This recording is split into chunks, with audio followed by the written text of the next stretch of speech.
We are live. All right. Hello, beautiful people. We are live. Autodidactic here, Campbell. And today we have Michelle Gibson and Bernard Konkin. Mine's third eye, science guy without the bow tie. And today we're going to have a talk about Earth energies and grid systems and get into how they were maybe powering the old world and setting it up basically for free energy, really, I guess is what it gets down to. So we're going to start off with Michelle. She's just put out a recent video on the, I can't remember what it's called, but like basically Earth computer grid energy system thing. But I'll throw it over to you, Michelle. You can explain. The video that Campbell's referring to is circuit board Earth. And it seemed to be the best title for it, because that is in effect what the Earth is, and all the infrastructure from the ancients was all put together as a circuit board. And a lot of researchers like Michael Tellinger and others have looked at the ancient pyramids as being circuits. And what I've seen in my research, and I'll go into how I got started in all of this in just a moment, is it brings it up into very recent times, this whole concept. So I believe the original civilization evolved the same way we think we did. And when I say that, I mean, it goes back to ancient times, medieval times, Renaissance times, modern times. The thing is that we've been taught that we're like the top of the heap, and we're not. we're managing along. But what I've come to believe is that there was a hostile takeover by malevolent beings of the Earth's grid system for the purpose of power and control. And we're seeing that play out. It's been playing out. We're really seeing it play out with the events of today, with everything that's been going on worldwide, where it's all out in the open, in your face. People that are wide awake and people that are sound asleep, as far as the whole pandemic and the responses to that. And I'm just bringing that up because that's what the agenda is playing out. That was what was planned. But humanity was at a very high level of consciousness and science and technology, and then something happened which knocked us off of that original path. And I'm personally an optimist. I really believe that with this human awakening, we're going to be regaining our sovereignty and claiming our power, and that the beings that are responsible for what's taken place here will be held accountable. That's my personal opinion. I've been studying this subject for a long time. And before I woke up to the original civilization, I have to admit, I was really very, very concerned about the future of humanity. But I have reason for optimism, and in the meantime, I started doing my own research, and what drives me is bringing back this original civilization and how it worked. Like Campbell was saying, the free energy electromagnetic grid system. We're still utilizing aspects of it in our daily lives, but every piece of infrastructure on the Earth was intentional. And I'm not saying this without reason, and I'm going to go into things that I found in my research. But a little bit of my background is I've had a passionate interest in megaliths and ancient civilizations as far back as I can remember. But for most of that time, all we ever had access to was what the mainstream had to say about it, or what conventional literature had to say about it. And that was always kind of disappointing. But then there were books like Chariots of the Gods, Eric von Daniken back in the 70s, and Graham Hancock, and Fingerprints of the Gods. And, there's been alternative literature along the way, but with the internet, finally, there's this cornucopia of information about all of this, juicy topic that wasn't available before. And so my unique discovery was around 2016. I discovered the shape of a star tetrahedron, which is the Star of David, in a map of North America. And the northern tip of it is in Bernie's country in Edmonton, in Alberta. And I connected a line of dots down to Ottawa, cities in a straight line. And then I managed to connect a line of dots down through the middle of the United States, Toledo and Oklahoma City and on down. And then I connected a line back up to Edmonton. And then I found another triangle or tetrahedron. And so it looks like the Star of David. By that time in my life, again, this was back in 2016, so it wasn't that long ago, so about 5 years ago. I had been studying the alternative researchers for quite a while. I don't know how many of you are familiar with megalithomania, Hugh Newman, and those wonderful presentations. So I'm looking at all those guys, and they're seeing the same thing in South America that they're finding in Turkey, and I'm scratching my head, going, what's up? And so I've been following this stuff for a while, and basically I knew what to do with it, which again is this intentional placement of infrastructure geometrically on the Earth. So when I say geometrically, I mean sacred geometry. And it's like grids within grids. So there's the Earth grids. It's connected to galactic grids. It's geometry. And like fractal. It's all in there. It's like this lost knowledge, but more than that, it's this information that's been removed so we wouldn't know it. So we wouldn't understand it. And the controllers have taken full advantage of that. Other teachers have talked about this grid being our consciousness. It's like our shared soul. And so they've done things intentionally on this grid to hurt us as well. And by that I mean, killings and massacres and wars. When I was following the grid lines that I found, it's like World War II is all over the place, and it goes right through Vietnam and Southeast Asia, and they've done a lot of things to keep our consciousness at a low level so we wouldn't wake up. Because what's taken place, they had no right to do, which should be obvious, but they've hidden themselves well by taking over power and control. And so the people that we're taught to worship, the people with the wealth, the spiritual leaders, the royal, what we've been taught are royalty. They've hidden themselves in that, and somehow we're less than. And I'm just trying to come up with words to describe that.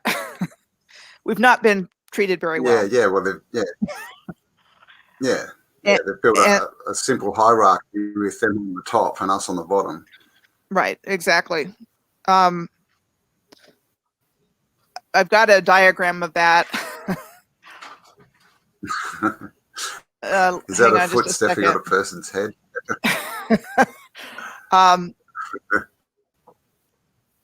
Let me see here. Let me see if I can find it first. And just to interject while you're looking there, Michelle, I couldn't agree more with absolutely everything you just said there, and how by them the controllers removing the knowledge of this micro to macrocosm energy grid and the ancient structures and technology, that is what has essentially disconnected us from our collective consciousness, or what some people call the Akashic records, or like some indigenous call like the dream time or dream consciousness state, or with the ancestors, right? And Mm-hmm. that I personally believe, and am trying to theoretically come up with experiments that at some of these ancient alignment sites, that during specific, like today, or yesterday, the summer solstice, or the solstices and the equinoxes, as well as certain eclipses, that it's some sort of advanced technology that opens up energy portals between the realms and the micro to macrocosm that the ancients knew about, and that maybe some elites still use, or not, but that it, some of these structures, ancient sacred structures that are left remaining at these energy grid sites, nodal points, might still be somewhat functioning. And Mm-hmm. I think the best spot, most likely candidates, would be like in Tibet or Burma. There, what's Burma? Also Myanmar, where they haven't had as much destruction coming in, and still have these giant resonating ancient buildings and temples that are all in sound wave or wave guide formations, that the buildings are built in, with these stones being the materials of quartz and silica, and the metals that they are giant macro chip wave guide generators that are pulling in energy or broadcasting out energy still to this day. Right. I totally agree. And, the issue, I think, and I'm going to talk about this tonight, is that we were in unity consciousness. So for anybody that's concerned about collective consciousness, this is not our natural state of being. We had to be manipulated to be divided the way that we've become, and in many ways messed up the way that our society, appears to be. That's been deliberately done, because true human beings aren't like that. It's like over the decades. I don't know how many people are familiar with Drunvalo Melchizedek, but there have been several periods of people starting to wake up. And every time people started to wake up, something happened. And so when you look at the decade of the 60s, and Yep. the flower power and the hippie culture and love, what happens? You've got the Mansons, How fast the did they Manson destroy family. that? You've got the drugs coming in. You've got Vietnam. If you look at 1969 to like 1971, it's like the hippies and flower power, and like literally 2 years later, it's cocaine and disco. It's bizarre. Yeah. And again, unfortunately, there's, a lot of agencies behind the scenes that are like government agencies and CIA and, others like that. They've been actually involved in this. And I read Peter Moon is an author that was one of my guides along the way, and he's put out a number of books, and it's more like stream of consciousness to me when I read it. So I learned a lot from his books, but I couldn't tell you what book it was in and where to find it. But he brought out a lot of really interesting information. He was involved with Scientology before it became what Scientology is today. And Scientology at the beginning was about freeing humanity and liberating the soul and learning how to access higher consciousness. And then that got hijacked too. But his story is interesting because he was in it before that happened, and he was a young man. And there were a couple of things in his books that I can pull out because it kind of relates to my own journey. And one is that he made a statement in one of his books that Earth had been on a different timeline and that got hijacked. Again, I couldn't tell you what book it was in. I'm reading that, and I had been studying some spiritual things. I learned about ascension. I'm thinking, okay, well, we're all going to come together and everything's going to be hunky dory. And then I read that. And I'm like, wait a minute, what? And then there were some other things that he talked about, and one of them was the CIA's involvement in, going way back. If you look up a picture of the British East India Company flag, this is a good one. I'm just going to pull this up real quick. I was looking for the pyramid that shows like most of humanity at the bottom of the pyramid, and above that are the corporations, the Trilateral Commission, you go up towards the top and you've got all of these, bigger institutions, and, the mass of humanity is down at the bottom. Stuck in a pyramid scheme from the very beginning is how they've structured it. Exactly. And they've also manipulated us with generational trauma that has divided us and caused everyone to essentially genocide and lose their own like ancient cultures and like societies and teachings, and instead turn to the continued cycle of abuse and trauma within their own communities. And it's what's going to make or break us. But like you, Michelle, especially with all the developments over the last year and a half since these lockdowns, that the reset is the reawakening of consciousness, and that we have all signs show we've transformed into the new age, and that age is the consciousness waking up, and that we are going to win. We're going back to a unified people that realize that it's better to be honest with ourselves and then being able to be honest with everyone else, as opposed to that hidden away fear, as well as also ego, I guess, that each individual is the everything and better than anyone else, right? Yep. And I just want to point out, Van der Zwaan is talking about the Dutch East India Company, which was the wealthiest corporation of all time. If you put all the wealthiest ones together, it was still wealthier than all of those. And so I guess you could call the Dutch East India Company is like a trailblazer, and the whole idea of multinational corporation and all that. But the British East India Company was like the first, and it was what got the British Empire going. And I'm going to go ahead and share the screen because it was from Peter Moon's work that I learned about what the British East India Company flag looked like, as well as the role of like the CIA, and that's the one that comes to mind. But these other background organizations and the role that they've had in drug running, and I mean, this is on up to the present day. It's not hidden information. I mean, you can look up CIA and drug running and you'll find something. It may not be covered by the mainstream so much, but it's there.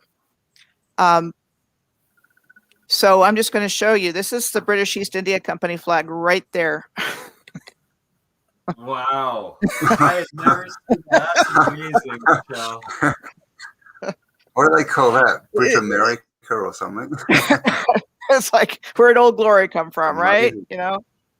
And that was, that was like a big clue to me that there's, something really wrong with this picture, and something really wrong with the narrative.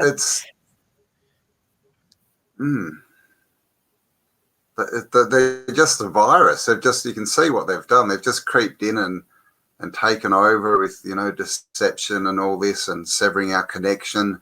It's like as soon as we're born, they step in and, cut the connection to mum, don't they? And then they spend the rest of our lives trying to cut every other connection to nature that they can, and lay over their facade. And then, they take away the knowledge, and then they start whispering all these other untruths, and that starts people fighting, and you're right, I'm wrong, and all this. And then somehow they get us to believe that going to foreign countries and killing people we've never met and have never come and threatened us is the way to stay safe. I mean, it's Right. literally straight out of 1984. I mean, they've given us the playbook. It's bizarre. And they had the playbook. The playbook is known, and it's all they have, which is deception, murder, and mayhem. It's all they have because they can't touch us themselves. They had to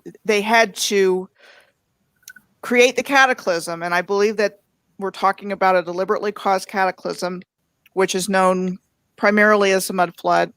It could have been one big event. It could have been several smaller events that wiped out this original civilization. There's plenty of underground infrastructure where not only could the controllers have lived, but original people lived.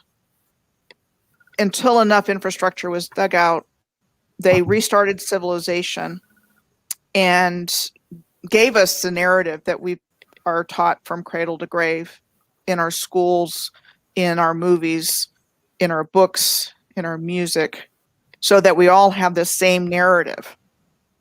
So they rely on people not noticing what's right in front of them. And then when people start noticing hidden in plain sight. When people start noticing it, and I think this is happening in our community, there's ideas introduced to sow seeds of doubt. And to me, a big example is world fairs as original infrastructure. Well, that's getting out there. So now the internet's being flooded with these world fairs being built.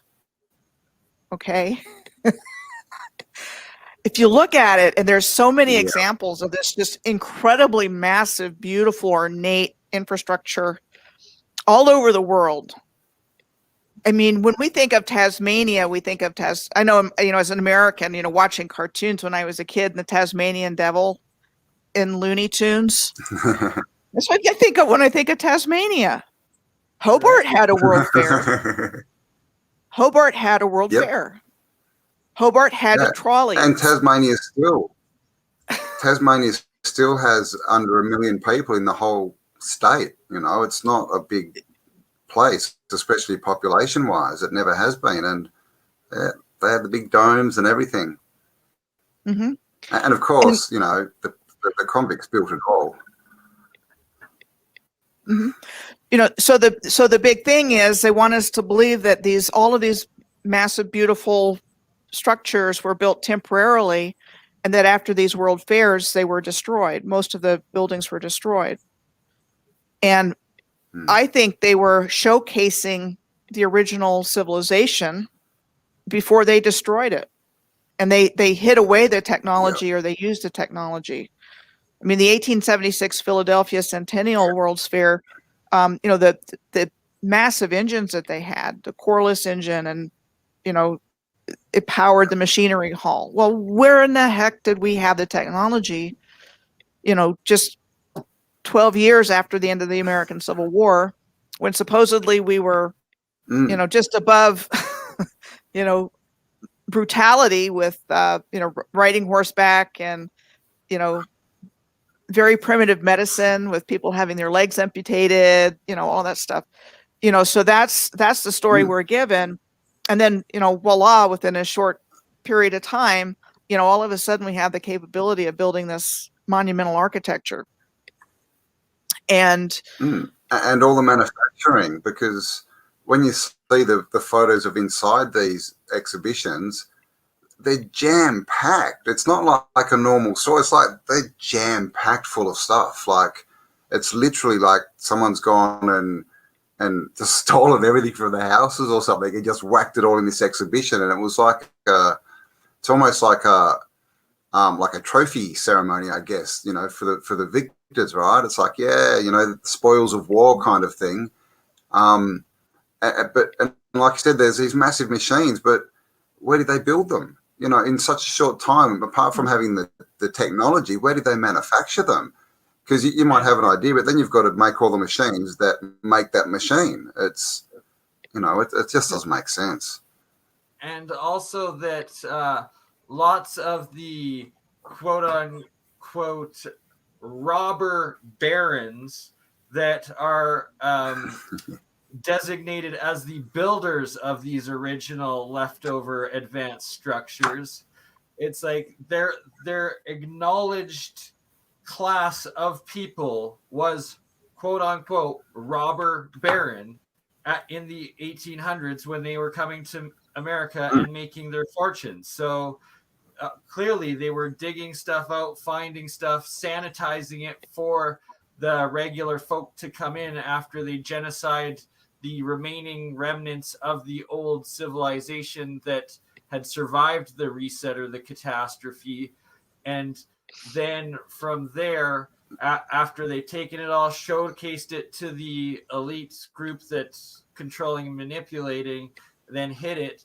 And after that is when we see this rush in of all of those orphan trains and the settlers and everything else, right? So it makes perfect sense that's most likely what happened for sure.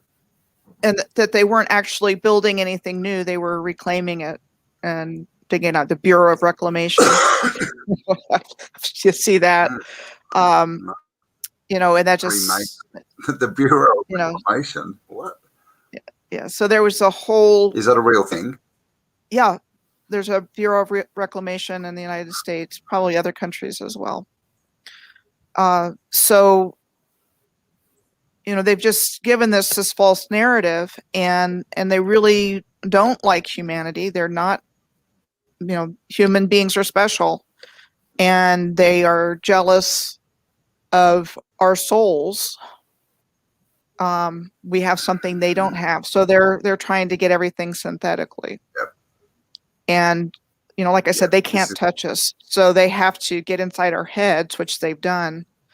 And you know, thankfully, we're waking up with the internet and connections and finding each other, and you know, people doing their own things, getting their own information.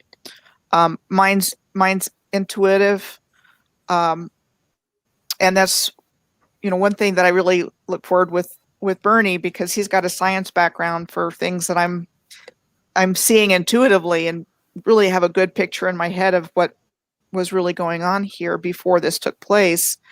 And Bernie's got the background with a lot of the scientific thinkers that have gotten suppressed, like Walter Russell, Royal Rife. There are others that made huge breakthroughs. You know, Nikola Tesla, I guess, is probably the best known in science. But, you know, everything we're all connected, you know, and so the biggest question is how is that possible? And when you get into the science of it, and you get into, Greg Braden was somebody that I encountered early in my journey, and he's a spiritual teacher, and he talked about the holographic universe, and that, you know, you get into the fractals there, Cambell. And so we're all, you know, we're all the same being. All life is connected, and all the same codes, the DNA codes. I mean, you know, there's so many different interconnections with all life, and, you know, not just on Earth, but in the universe. And so we're taught, you know, we're the highest example of evolution that's ever been on this rock hurtling through space. We don't know if there's other life out in the universe. You know, we've been terribly, misinformed and disinformed and lied to. So we're sitting here going, you know, trying to make sense of it all without the proper perspective. Exactly. Yeah. You know, and then division being that's created. What they do. You turn the foundation. Yeah. You know, like if you change the foundation of learning and that, then, you know, well, look what's happening now. Like, they're literally getting people to off themselves. You know, I mean, how do you win a war, right? That's the easiest way. Just get your enemy to kill itself. But as you say, this is all offer and acceptance. All of it is offer and acceptance. We have to accept, you know, that they can't that there seem to be rules that they have to play by, but even though they bend them very, very badly, but in the end, it's, this whole thing about the jabby jab, it's all people are accepting it. They're making a decision, and so that way, how do you complain about that? And just to clarify, I'm not saying I believe that we're on a rock flying through space. I'm saying that's what we're taught. Exactly. I was wondering that is what we're taught. Seeing all the comments pop up. And we don't know how we got here, and all of this information, where I really believe that the original civilization, the original humanity, had no question about who we were, who we really are, where we really came from, what the nature of this realm was, all the science behind it. They knew all of that. And none of this guessing and polarization of information. So either you're right or wrong with the shape of the world or whatever. Okay. My work is driven by the alignments that I found. It's not driven by whether the Earth is a plane or a planet. I have encountered evidence for the manipulation of our perception of space and time. And ley lines were originally on maps. They disappeared. Mercator was a globe maker, so he was famous for his map, and then he was also a globe maker. There's definitely information in the historical record for tampering with that whole idea of the shape of the Earth and time. I mean, why wouldn't they? I mean, whatever it is, they've tampered with our perception of everything else. Why would they leave where we are, where we live? There's no way they would leave. That would be the first thing that you would think that they would attack, is just to get us totally disconnected. Because if you don't know where you are, how can you be connected to it properly? And it's like I said, the ancients seemed to just work with what was here, and they integrated because they understood it. And now we've been told, oh, no, it's not energy. It's just all little particles. Just break everything down, to chemicals and all this kind of stuff. But, that's all about money and patenting. That's the only reason they do that. That's the reason my doctors don't say, I'll go home and drink water and go for a walk, every day. Take these pills instead, because it's money-based. And we didn't used to be money-based, because there's no way we could have built these structures that are all over the place if it was a money-based society. It just would not work. It was a contribution-based society, which is like what Michael Tellinger talks about with Ubuntu and all that kind of stuff. But yeah, we were definitely thinking differently, which meant we saw the world differently, and that's what they've changed. That's what they've attacked, is our perception, which is our filter, I guess, between what we are and the physical world. We have this filter of perception, and they've just tampered with that so that we literally see different, interpret things differently. And consciousness is everything. So if you have an understanding of the nature of consciousness and how to utilize consciousness, it's a huge key to our existence. And in our culture, we're given drugs that are depressants, alcohol, cigarettes. You can have as much of that as you want. And they criminalize, drugs or whatever. We've got some kind of bug flying around here. The consciousness enhancing, the things that give us connections with other dimensions and other realms. And Graham Hancock talks about that in his work. They want control of our consciousness, and they want our consciousness at the lowest level possible so that they can control our behavior and our thoughts. Well, I mean, look at the US at the moment. In many states, you can go to a strip club and go to a bottle shop, but you can't go to church. So it's kind of, it's the playing out, I think, of what was originally planned. And I like I said, I can't believe that they're going to get away with this. And I think things are happening in the background. It just hasn't become publicly visible yet, but we'll see. But I do want to share, since I've got my screen share going, I do want to share my latest offering. And honestly, this was my research along the ley lines and alignments, which is what most of my research is based on, has brought me to this information. And so this was actually easy for me to put together because most of the research I've already done. And I had these ideas rolling around in my head making the connections. A while. So it's the circuit board city stuff? Yeah, it's the circuit board Earth. Circuit board. And because what I found interesting when I listened to your last interview with Bernie was when he was saying it's macro, like where everything we've got now is like, microchips, but they used to have macro. It was the same thing, just on a big scale. And like, I guess we literally were living in the circuit. And so, yeah.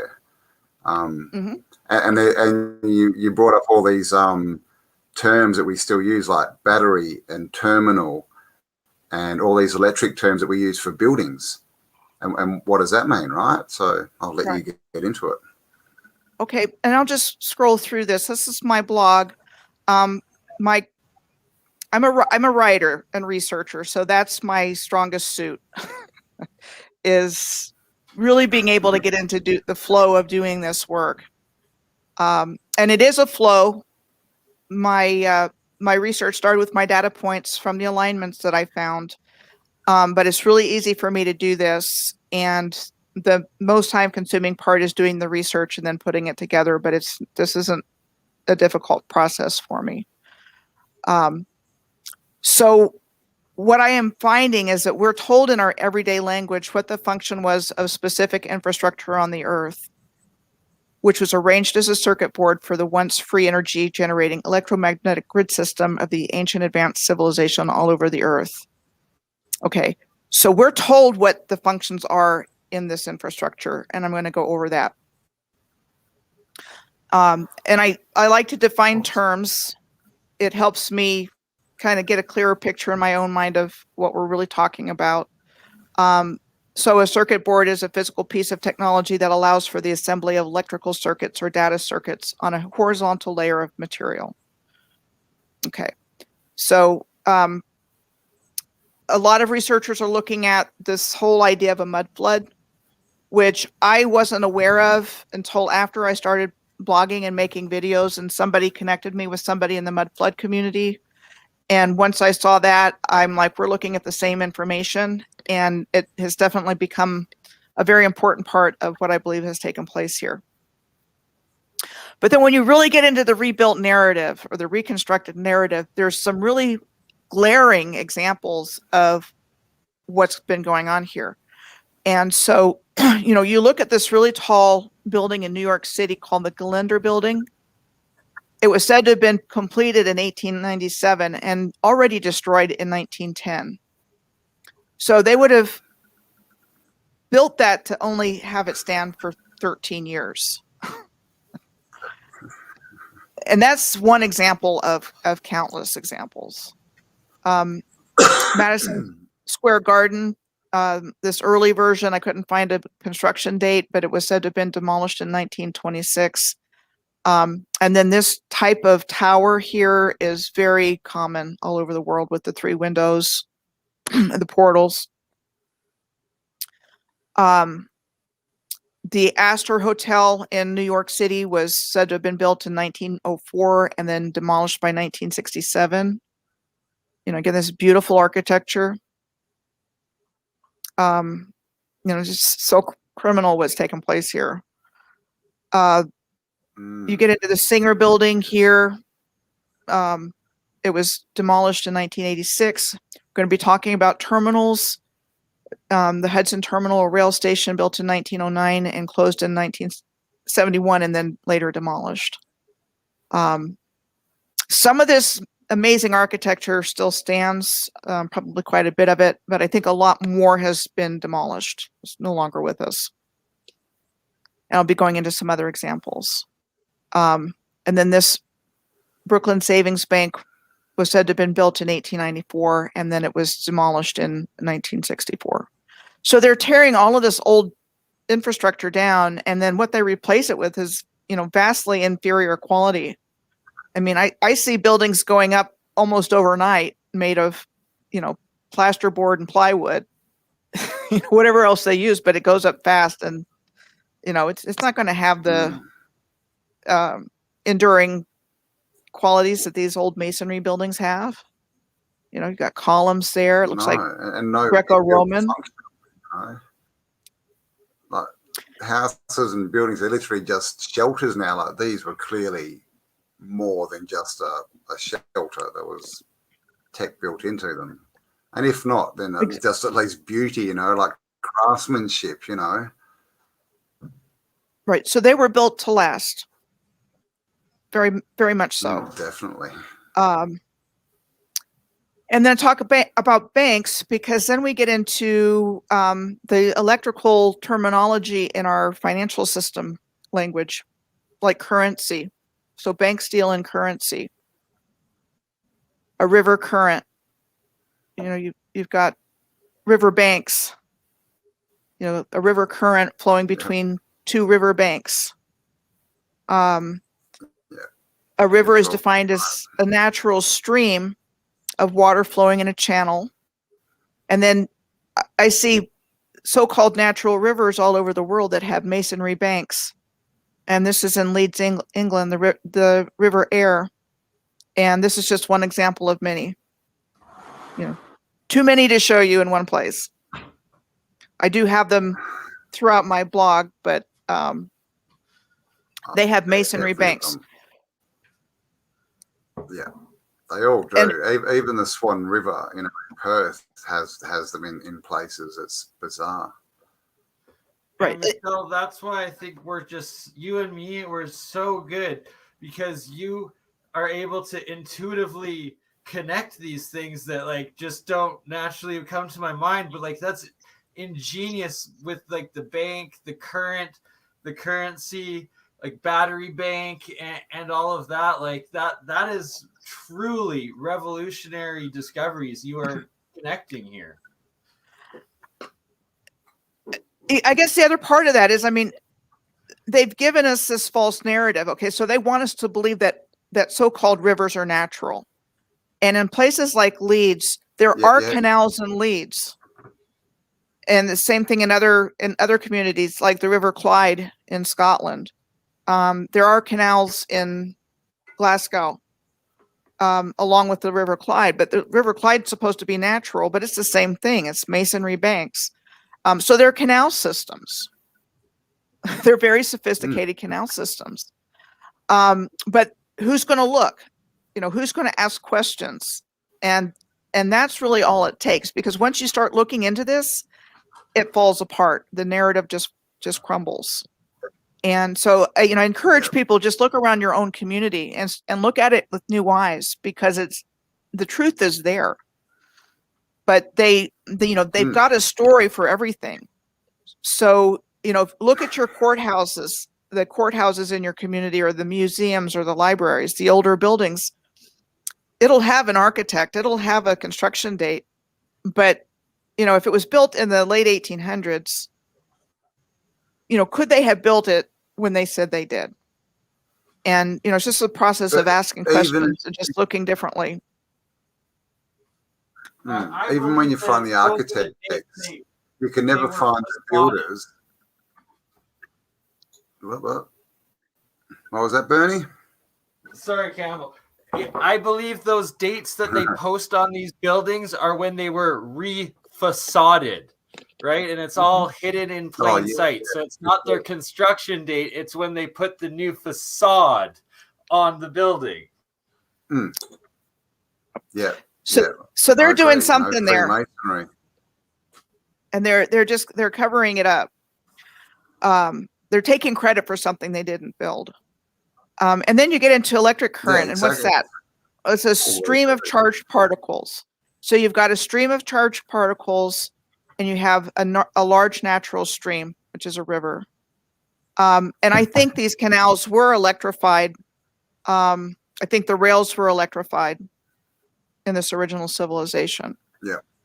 And a lot of rivers have gold in them. So they find gold in rivers as well. So I think that was part of the system that, greased the wheels of the whole thing. Yeah. Mm-hmm. To help out the current along. Yeah. Cool. Correct. It's interesting that the banks direct the currency, don't they? The currents. Right. It's all connected to that. So we have electrical charge in, electrical engineering. But we also had that same word in the financial community, a charge. And, it's the cost of a good or service. It's, you charge your credit card. And so what does that do? Well, people get used to charging and deferring, and pretty soon you have a couple $1,000s on your credit card, which means you have to keep working so you can pay off your credit card so you can get credit in the future, right? I mean, it is harvesting energy. Any way you look at it. I mean, the word credit, right? And who's the credit going to, right? The word credit. Mm-hmm. Who gets the credit for it? It's just all there. It's subtly in our language, and I definitely think that they transferred this, originally life-enhancing electromagnetic grid system of the Earth, which was, designed to benefit life, into this control system. And I'm not an expert on the Fitbit, but it seems to be becoming clearer that the Fitbit, there's a map of some kind. You can go look up the map, and it's all lit up from people that are wearing Fitbits all over the Earth. Are you familiar with that? Yeah. Yeah, I know what they are. I don't know what the map is. Is that mapping where they're actually moving when they've got the Fitbit turned on, like where they're exercising kind of thing? Yeah, and there was a huge thing about it a few years ago that all these U.S. military people were wearing it, not realizing it. So it was exposing them on these maps to secret U.S. bases. That's how Fitbit tracking got famous, and it was in the news. Wow. I can't think of the name of the map. So there's a map. It's a specific map. I mean, if you look it up, it's like the whole world is lit up with everybody that has a Fitbit or using a Fitbit. And that's not what I'm looking for. I mean, it looks like Strava that's it. Fitness app? That's it. Strava Fitbit map.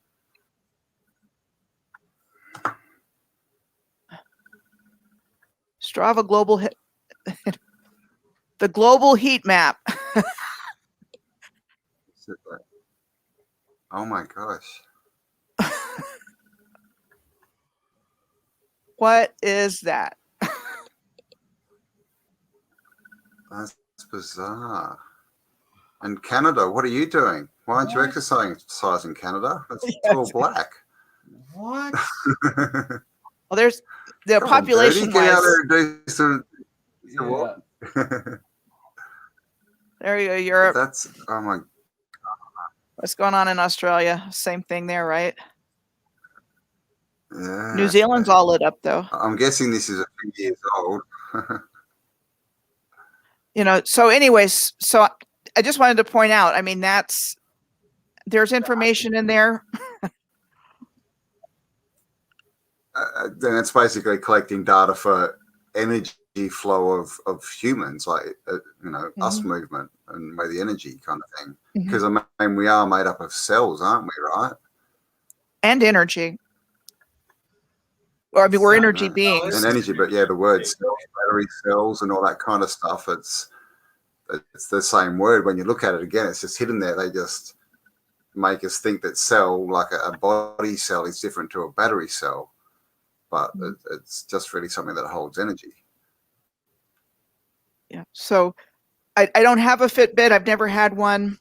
I know people like it because of the information that they're supposed to get out of it, but I would just wonder about what the purpose of this is. What's going on here? And I don't have an answer to that. And with Facebook, it's out there that Facebook was a US military, invention or whatever program. And literally the day that it shut down on the military, that they closed it down, the next day, it wasn't Facebook, was it? Face something opened up and that turned into Facebook. Right.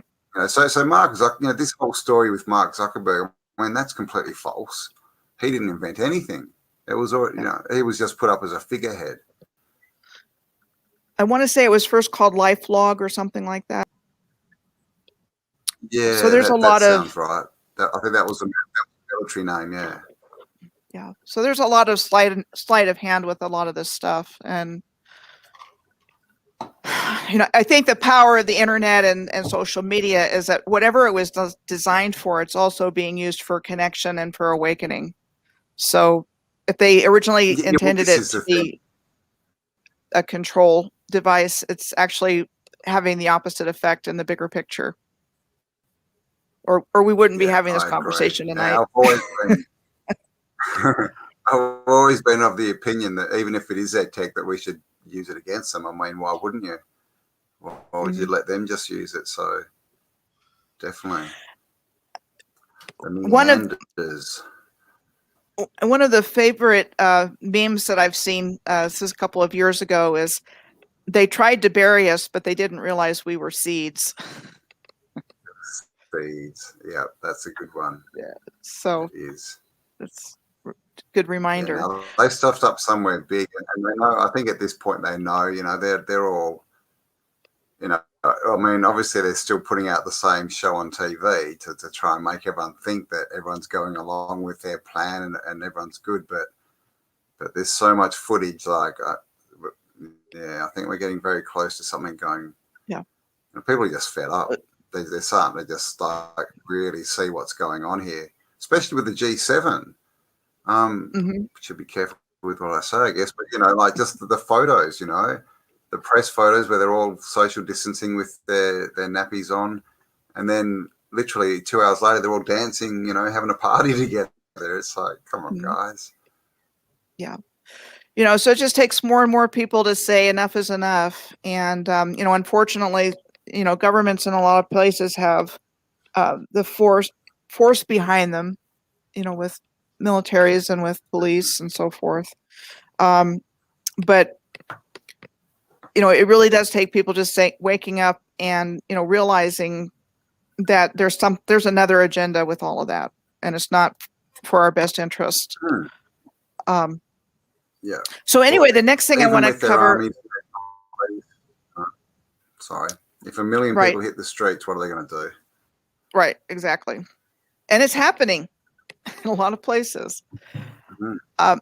So anyway, I find this shape of river all over the place. So this is in Brisbane, Australia. This is the Red River in Winnipeg, Manitoba. This is a river in Honduras, the Rio Platano. The Washita River in Monroe, Louisiana. And this is a little creek, I guess, in Chebogue, Nova Scotia. And these were all rivers that I found in my research on the alignments. But this is 5 examples of dozens and dozens and dozens. The River Thames. Yeah. Do you find that there's always like a star citadel on the pointy bit and and then across the river you find another one as well? I mean, obviously a lot of them are gone, but. And I'm going to go over that. But yeah, I mean, the star forts, many cases are connected with waterways. And as a matter of fact, you see this going on with river confluences where this is in Iowa, the Raccoon River and the Des Moines River.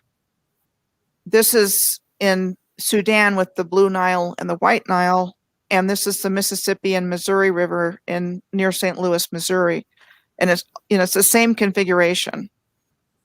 Where I'm seeing two canals are coming together.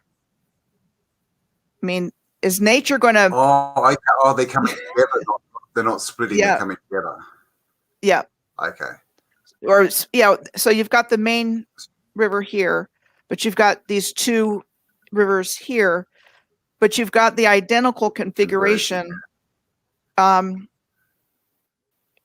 all over the world. I can give you more examples than three. Where again, this is another reason that I've come to the conclusion that these are canal systems.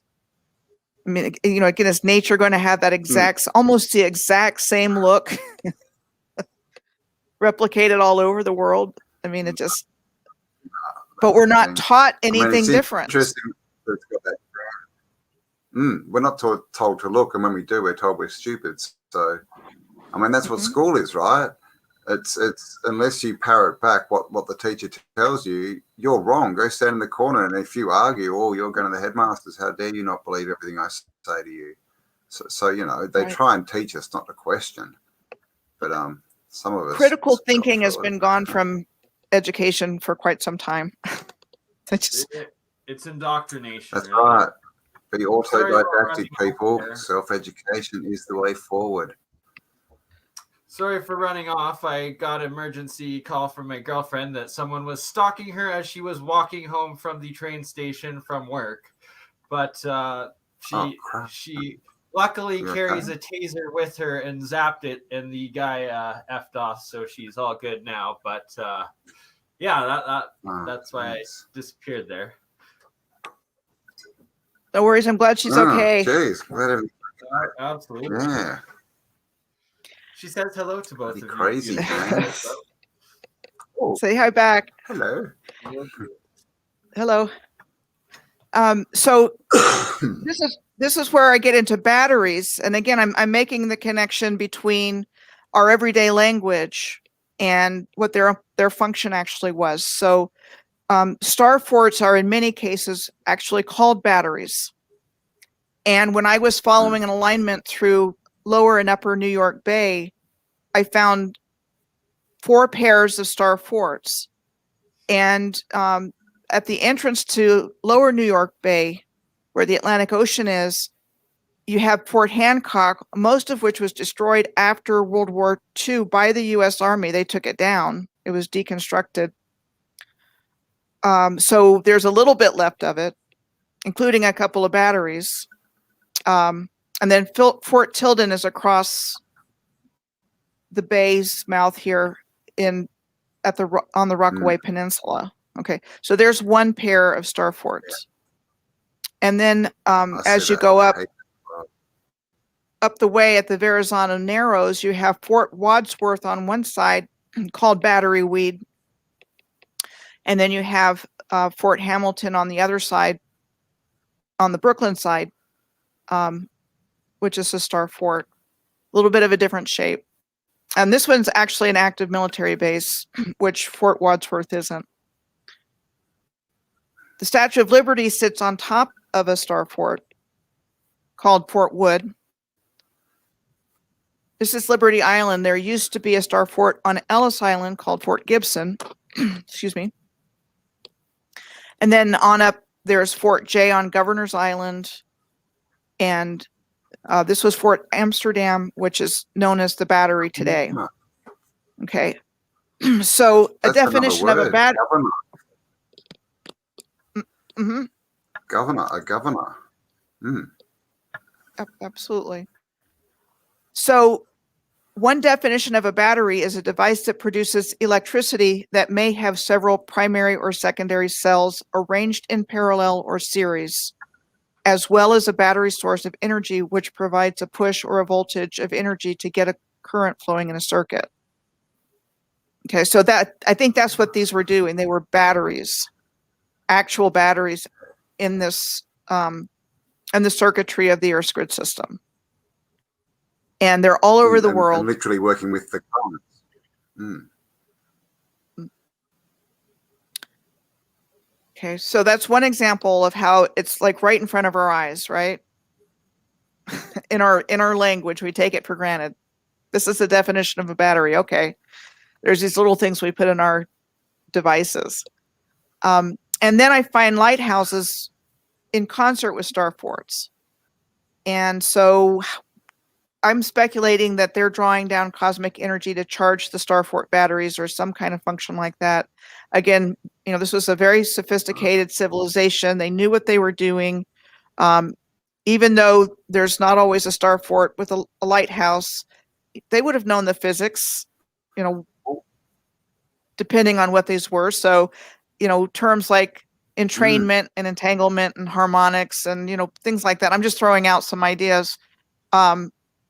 Because I'm sure that lighthouses were more than what we were told they were. Absolutely. And they don't make sense. How they claim and even if they do, how did they build the ones in the ocean?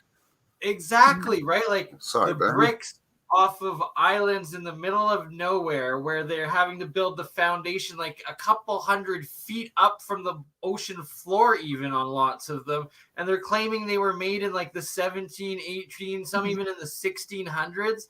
And then it's like, how were they even powered back then that you're claiming that they're that old?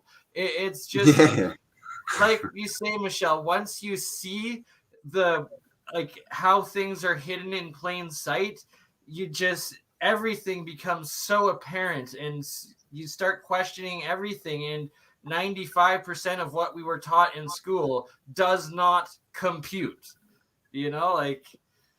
Exactly. And I'm going to back up I'm going to back up to star forts for a moment, because I know Cambell did a piece on Fort Jefferson at Key West. Do you want to talk about that, Cambell? That was my very first video. Fort Jefferson, Key West. The largest red brick building in the USA is 60 million bricks plus, is it? I believe. Sitting on an atoll, 200 miles, I think, from land, something like that. And built as defense, because I think what happened, I think it had a big magnet in it, and then they just put magnets in all the other ships so that when they sailed in, they had to come close enough for them to be able to shoot them. They couldn't sail around it because it's a fort, right? And you can actually still see the canal around it, and it's under the ocean. Like, it looks like it's covered in coral now, but the canal's under. It's bizarre. But yeah, good story. Cool story. Yeah, it's supposed to be made of millions of bricks, New England bricks. And it's like the furthest west of the Florida Keys. All there from ballast. The story is that there was all the ships dumping their ballast bricks off on the way through or something. 60 million of them. With random bricks while sailing across the ocean, right? Right. So again, the stories don't add up. It's a good story, isn't it? And so there's Fort Jefferson, and then Key West itself has several star forts. But then again, once you start looking at the phenomenon of star forts, you find them all over the place. The Gulf Coast, up the Florida coast, is they're everywhere. There you go. So these are some of the lighthouses I'm sorry, go ahead. How do they build? And sorry, just quickly. Also, Statue of Liberty was originally a lighthouse, correct? That's in here. Yeah, Michelle mentioned that about 10 minutes ago. In that too, yeah. No, well, I mentioned that it was on top of a star fort, but when I was doing the research for this, I did not know this. It served as a lighthouse from 1886 to 1902. Nice. I didn't know that. And that whole story is just like, what is it? Some guy in France built it, and then gave it to the US, and they towed it across the ocean behind a boat. That's the story of the Statue of Liberty. I mean, come on. Right. Well, there's that. Well, I've seen pictures where it was supposed to have been built in sections. I get a kick out of the stories about how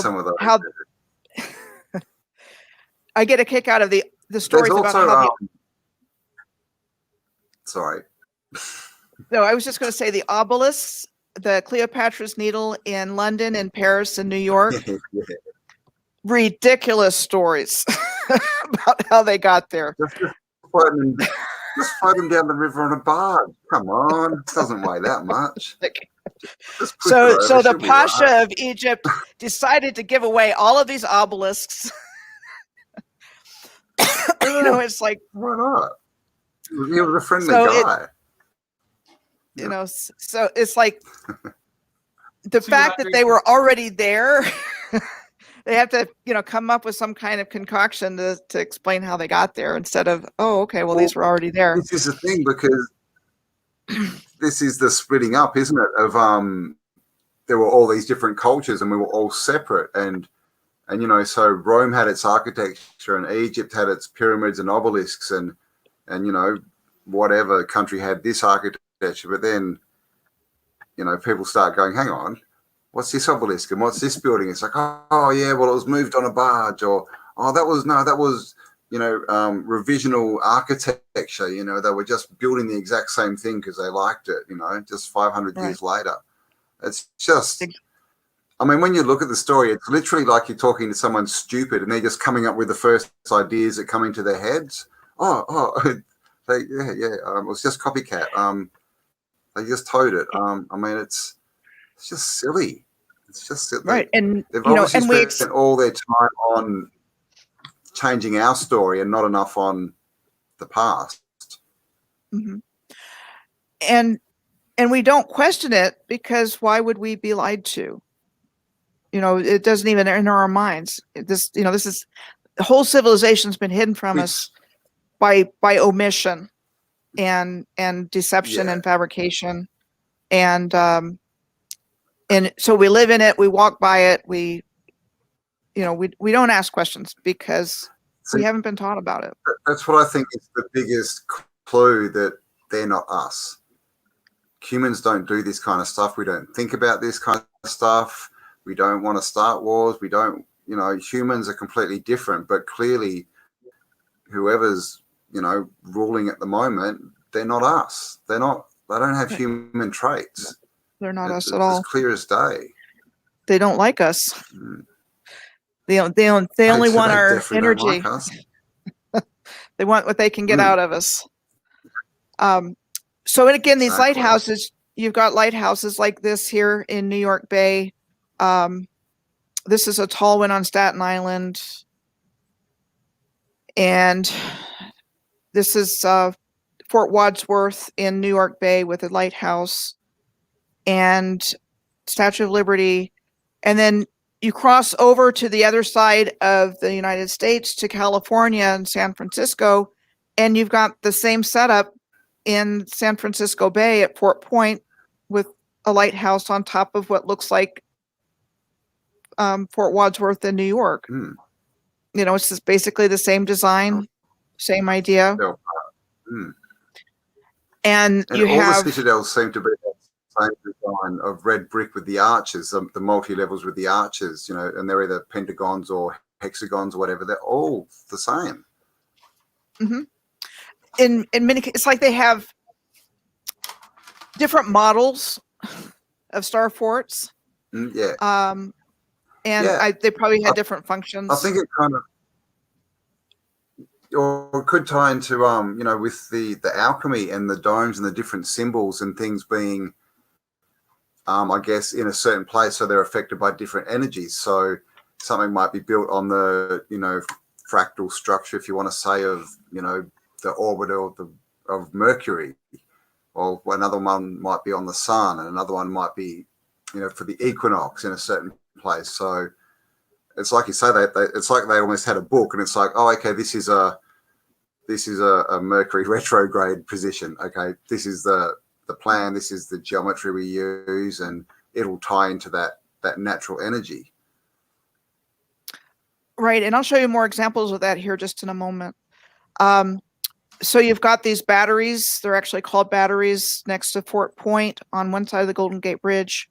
And on the other side of the Golden Gate Bridge, you have another battery Spencer, and then you have a lighthouse beneath the Golden Gate Bridge called the Lime Point Lighthouse. And then you have a lighthouse on Alcatraz Island.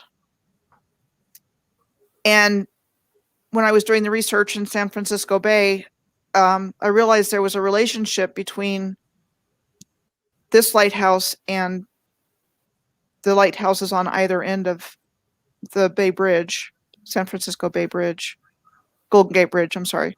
So you've got a triangulated relationship. But you've also got a battery on each side of the bridge, right? Bridging the gap.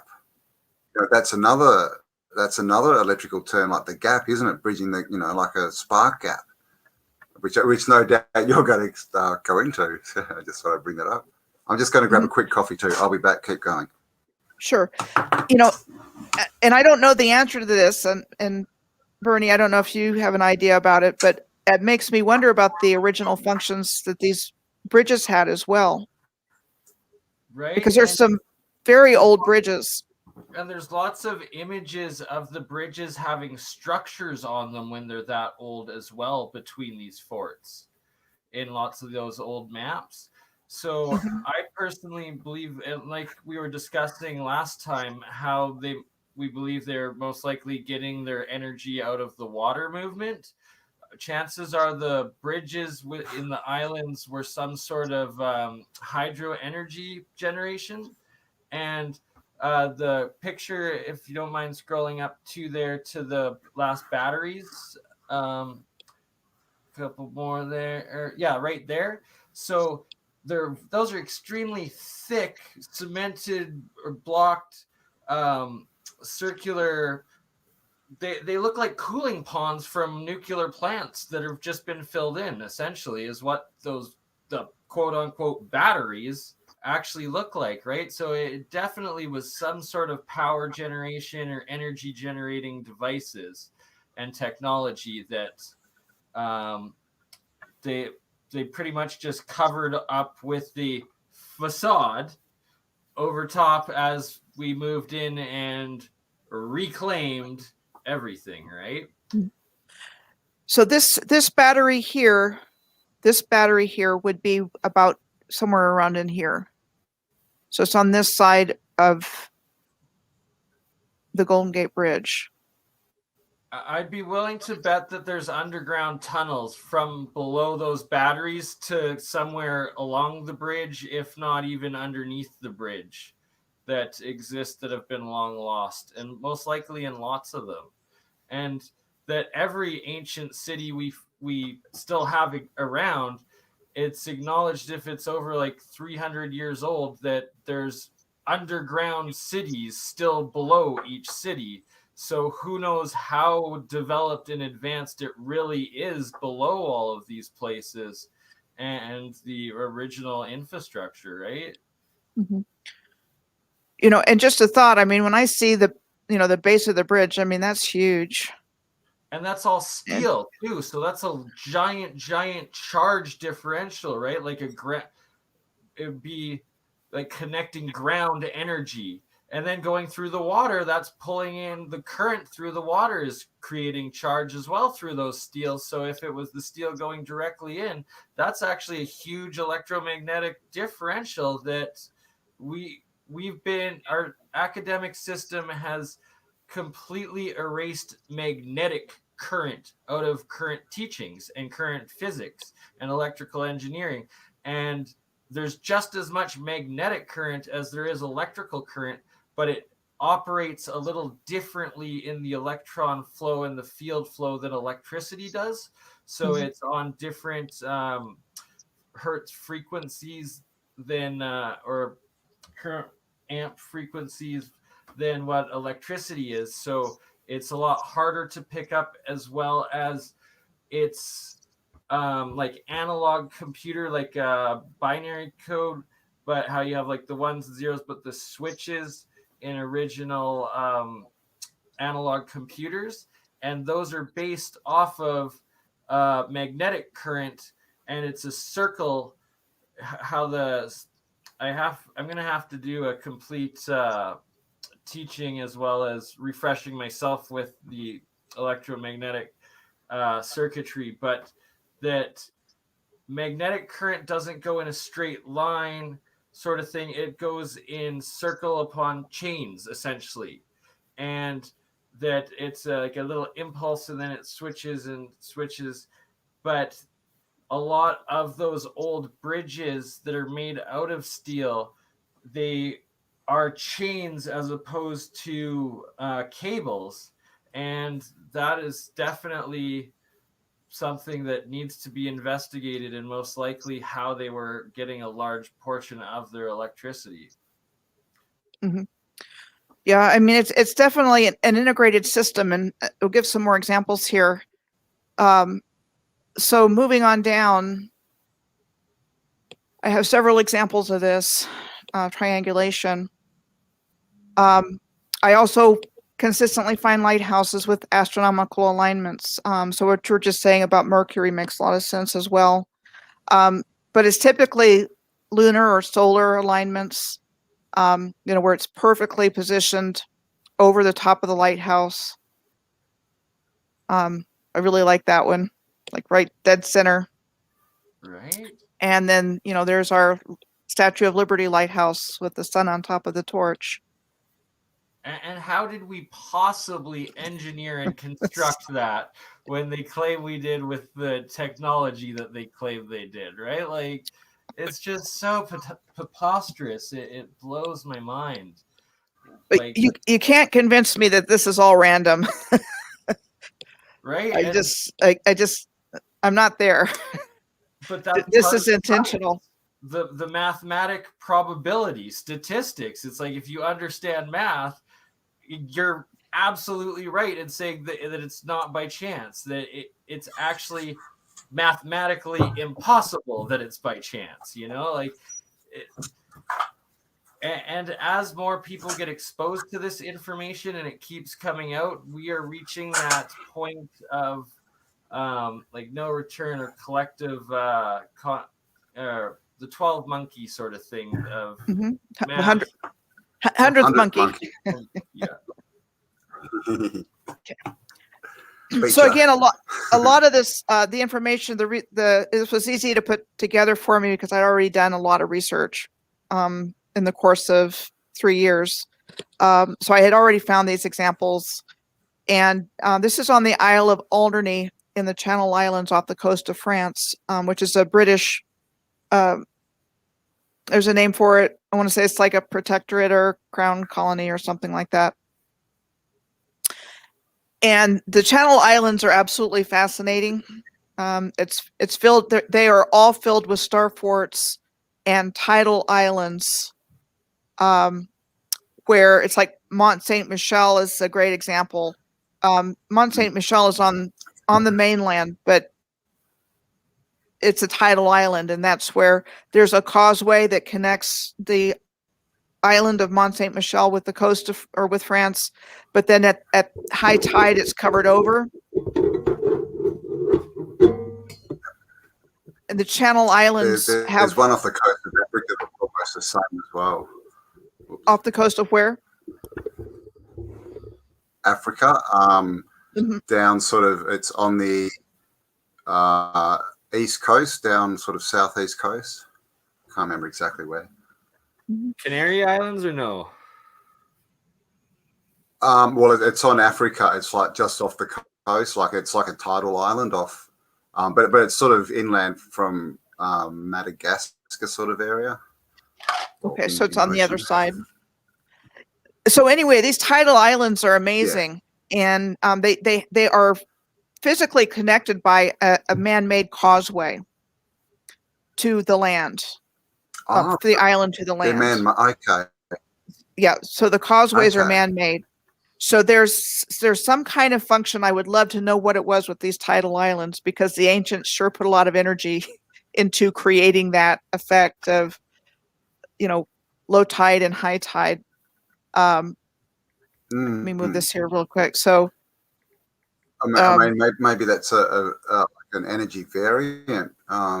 Do we know if are the islands? I mean, I guess it's hard to tell, but do they look man-made or natural? Like, did you think they built the whole thing, or just found the islands and sort of converted them?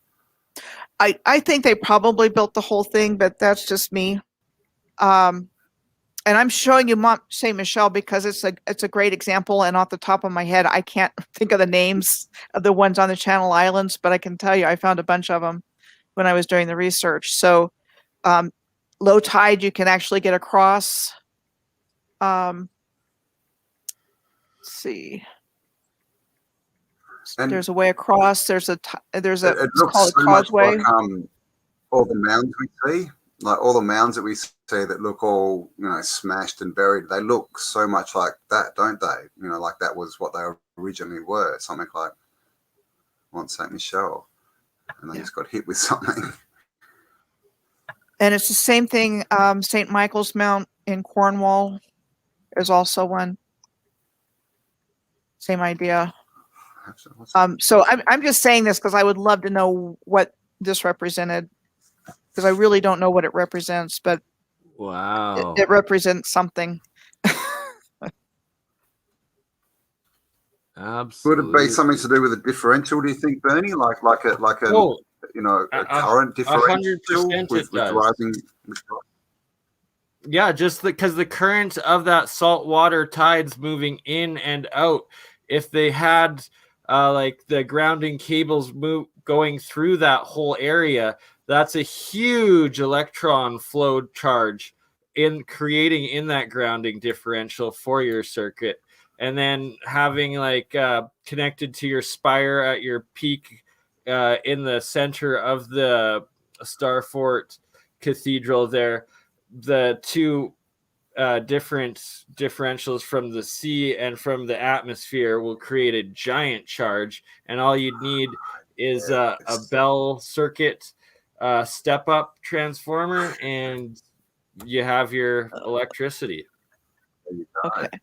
So that's almost along the lines of when you were talking about the boats and dragging an anchor in the salt water and having a spire on the mast and creating a differential. You got it. Wow. Okay. Cool. And I'm just pulling up the Apollo Athena energy lines through Europe, which starts in Skellig Michael, which is in Ireland, and it goes through St. Michael's Mount. The second one I showed you in Cornwall, Mont Saint Michel, the first tidal island I showed you. And then this line goes all the way to Jerusalem. This particular line is called the Apollo Athena energy lines. And I think I first learned about that in a book called 12 Tribe Nations, the Sacred Number in the Golden Age. Jump in there. Interesting names.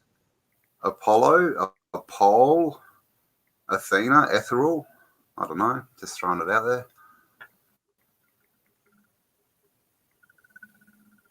So anyway, there's a ley line connection there with those, at least those two tidal islands, and you know, like I said, there's definitely something going on there because the Channel Islands are full of them.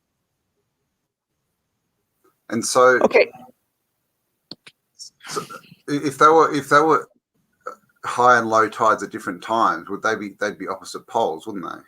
Is that correct? No, the tidal tidal cycle is directly related to the position of the moon as the moon moves around the plane of Earth. And so when you're at high tide, you have the moon directly above. When you have low tide, the moon's on the opposite side. Right, so it's more to do with like electromagnetic pull and yeah. Okay. So to bring it back to my original subject, the other thing that the Channel Islands is full of are starforts. And that was what drew my attention there. I saw a map of the Isle of Alderney where this is located, and it was like starforts all around the edges of the map. And so I made a mental note and really jumped into it in a series. And so you have the lighthouse in this particular location, and then the two star forts here just off the coast, and you know, another triangulated relationship. And then the island of Bermuda had a lot of historical star forts, as well as Fernando de Noronha off the coast of Brazil, and the Channel Islands would be about here. So all three of these places have a lot of star forts. Bernie, can you talk a little bit about triangles in this capacity?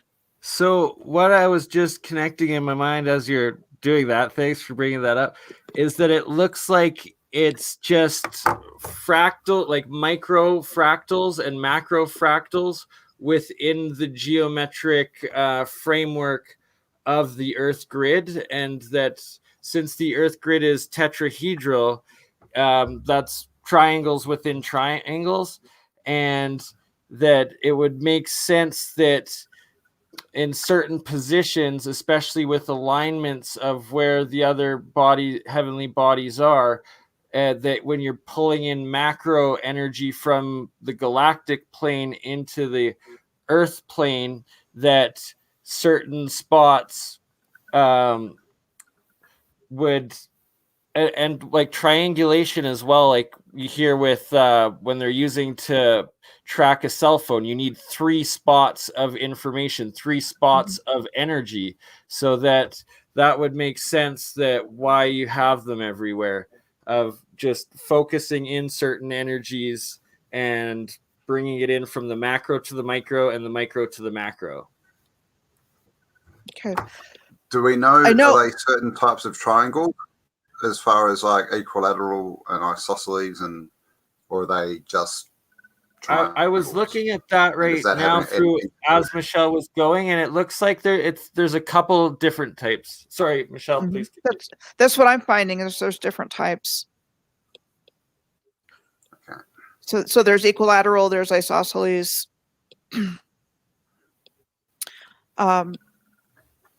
I did some when I was in the Army back in the 1980s. I was in signals intelligence, and I remember the term triangulation from pinpointing where signals were coming from. So I'm familiar with the term in that use, but it makes sense that it connects somehow. Yeah, and so it's triangulation because they need the 3 points to calculate it. If you only have 2, you're not able to get the width or like the length sort of thing. You're only able to get 1 spot of it, where with the 3 points, the triangle, you're able to get all information or all energy readings, all waves from the 3-dimensional plane. So, okay, got it. So one other thing about the Channel Islands before I go, and I've got a lot more to cover in here, so I better speed it up a little bit, but just little interesting tidbits that I found when I was doing the research. The Channel Islands were occupied by the Nazis almost the entirety of World War II. So from like 1940 to 1945, they were occupied by the Germans. And basically the British government just opened the door and let them walk on in. And on Alderney, there were concentration camps, work camps. The island in the Channel Islands that had the least involvement was the Isle of Sark, because of the Dame of Sark. I guess had a pretty good handle on the Germans, but all the other places were really hit heavily by that. And Norway was another country, as well as Denmark, that were occupied by Nazi Germany for almost the entirety of World War II. So, there's definitely a story in there. And when you think about the historical location of Atlantis would have been in this area. So I have a feeling they were really interested in the technology there. What they tell us is that they were building the Atlantic Wall. What's the Atlantic Wall? Which is ridiculous, because they go through building this massive infrastructure supposedly to keep some kind of defensive thing going on is what was supposed to have been going on here. And then Normandy happened, and, they just kind of ran over the beaches and, forget the Atlantic Wall. That was, like I said, the story just falls apart immediately when you look into it. Sorry, I'm getting off track. So this is the Isle of Wight, the Needles Lighthouse, and Marconi carried out his first experiment here in 1897 to 1900 with the telegraph. So why did he pick this a location? One of the reasons was possibly that the beach here is pure white silica. And there may have been other reasons on the grid that was chosen for the wireless experiments. And this is the Old Needles battery right here. And there's a tunnel underneath that leads to the searchlight emplacement. And again, you have a direct relationship between the Old Needles battery, searchlight, and the lighthouse. And I'm going to go ahead and move on. I'm going to go through this pretty quickly. I found a relationship, and again, I think once you start looking into this, you'll find it all over the place. This is Heathrow Airport in London, and this is Shepherd's Bush, where White City was located, and there used to be a big stadium there, the Olympic Stadium, that turned into a Greyhound racetrack later on. In Tampa, Florida, this is Tampa International Airport, and this is Sulphur Springs, and there's a track there that used to be a Greyhound racing track. And so I kind of picked up that there seemed to be this relationship that they're really not that far apart, less than 10 miles, and I'm not sure what the kilometers would be, all over the place. And I was doing this series where I was researching places that commenters had left. And so I started getting a lot of suggestions, look at Montreal, look at Philadelphia, look at Los Angeles, look at Sydney. And it's all the same. There's an international airport, a big airport. And then a short angular distance away, there's some kind of track. It could be a stadium. It could be a Greyhound racing track, a horse racing track. In Sydney, this is the Royal Randwick thoroughbred racetrack. High stakes, high dollar purse. And again, you have that all over the place. I haven't even looked at all of the places I've been left yet. And then invariably, I was finding a connection to major sports stadiums as well when I was doing this research.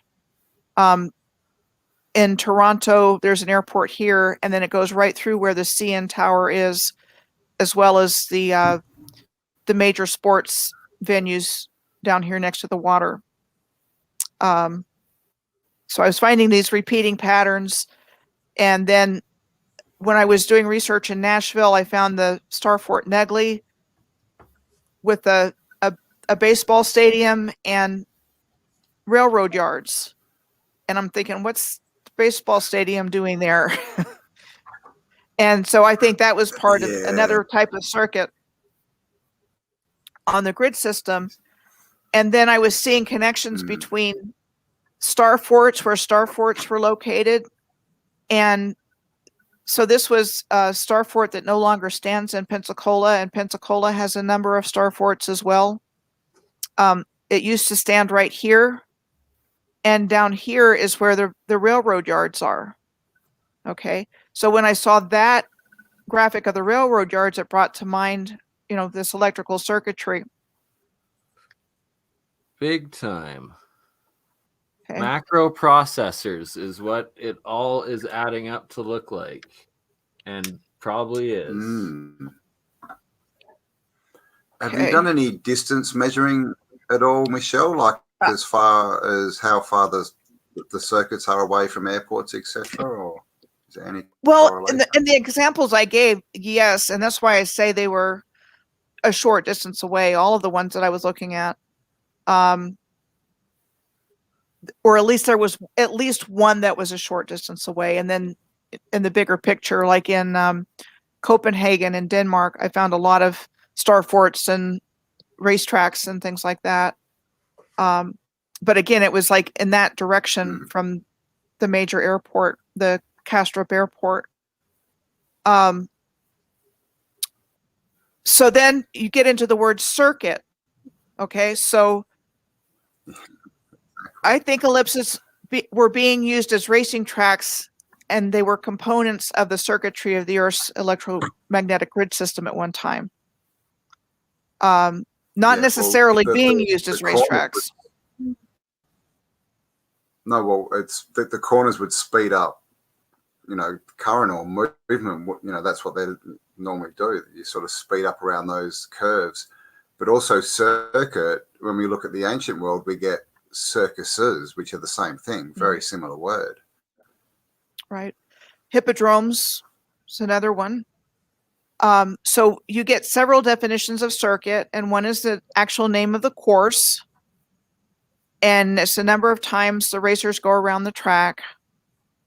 It's the itinerary of racing events, so the racing circuit for the year.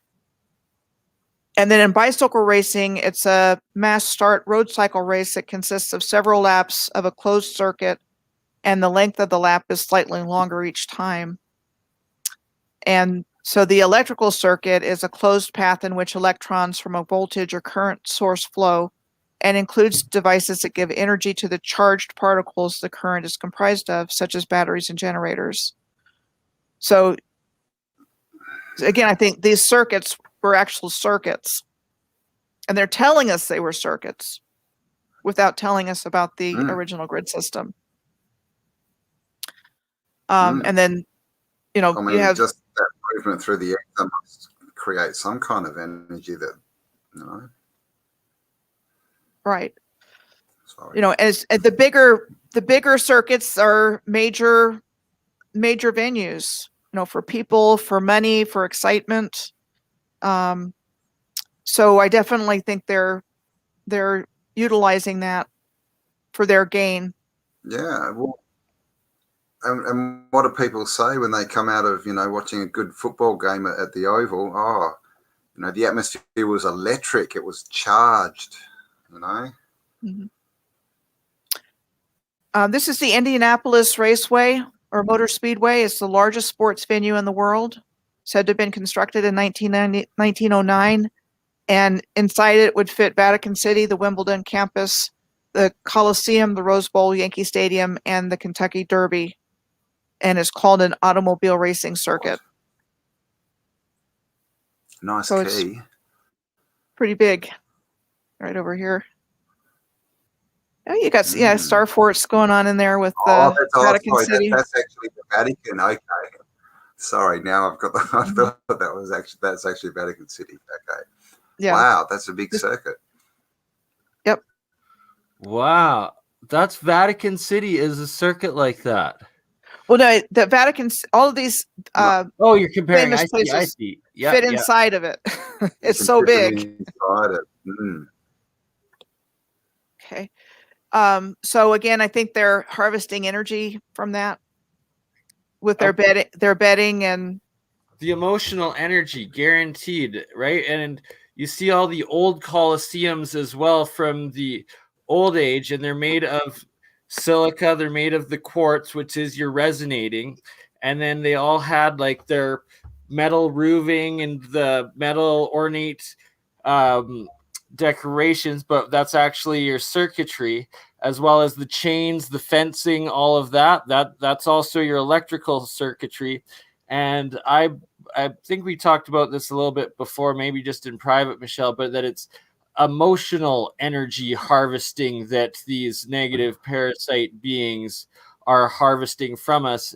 And if you think of like now, yes, it's like when you're at these sporting events, there's the loss of like people that lose gambling or their team lost, but then also the positive energy of those that won.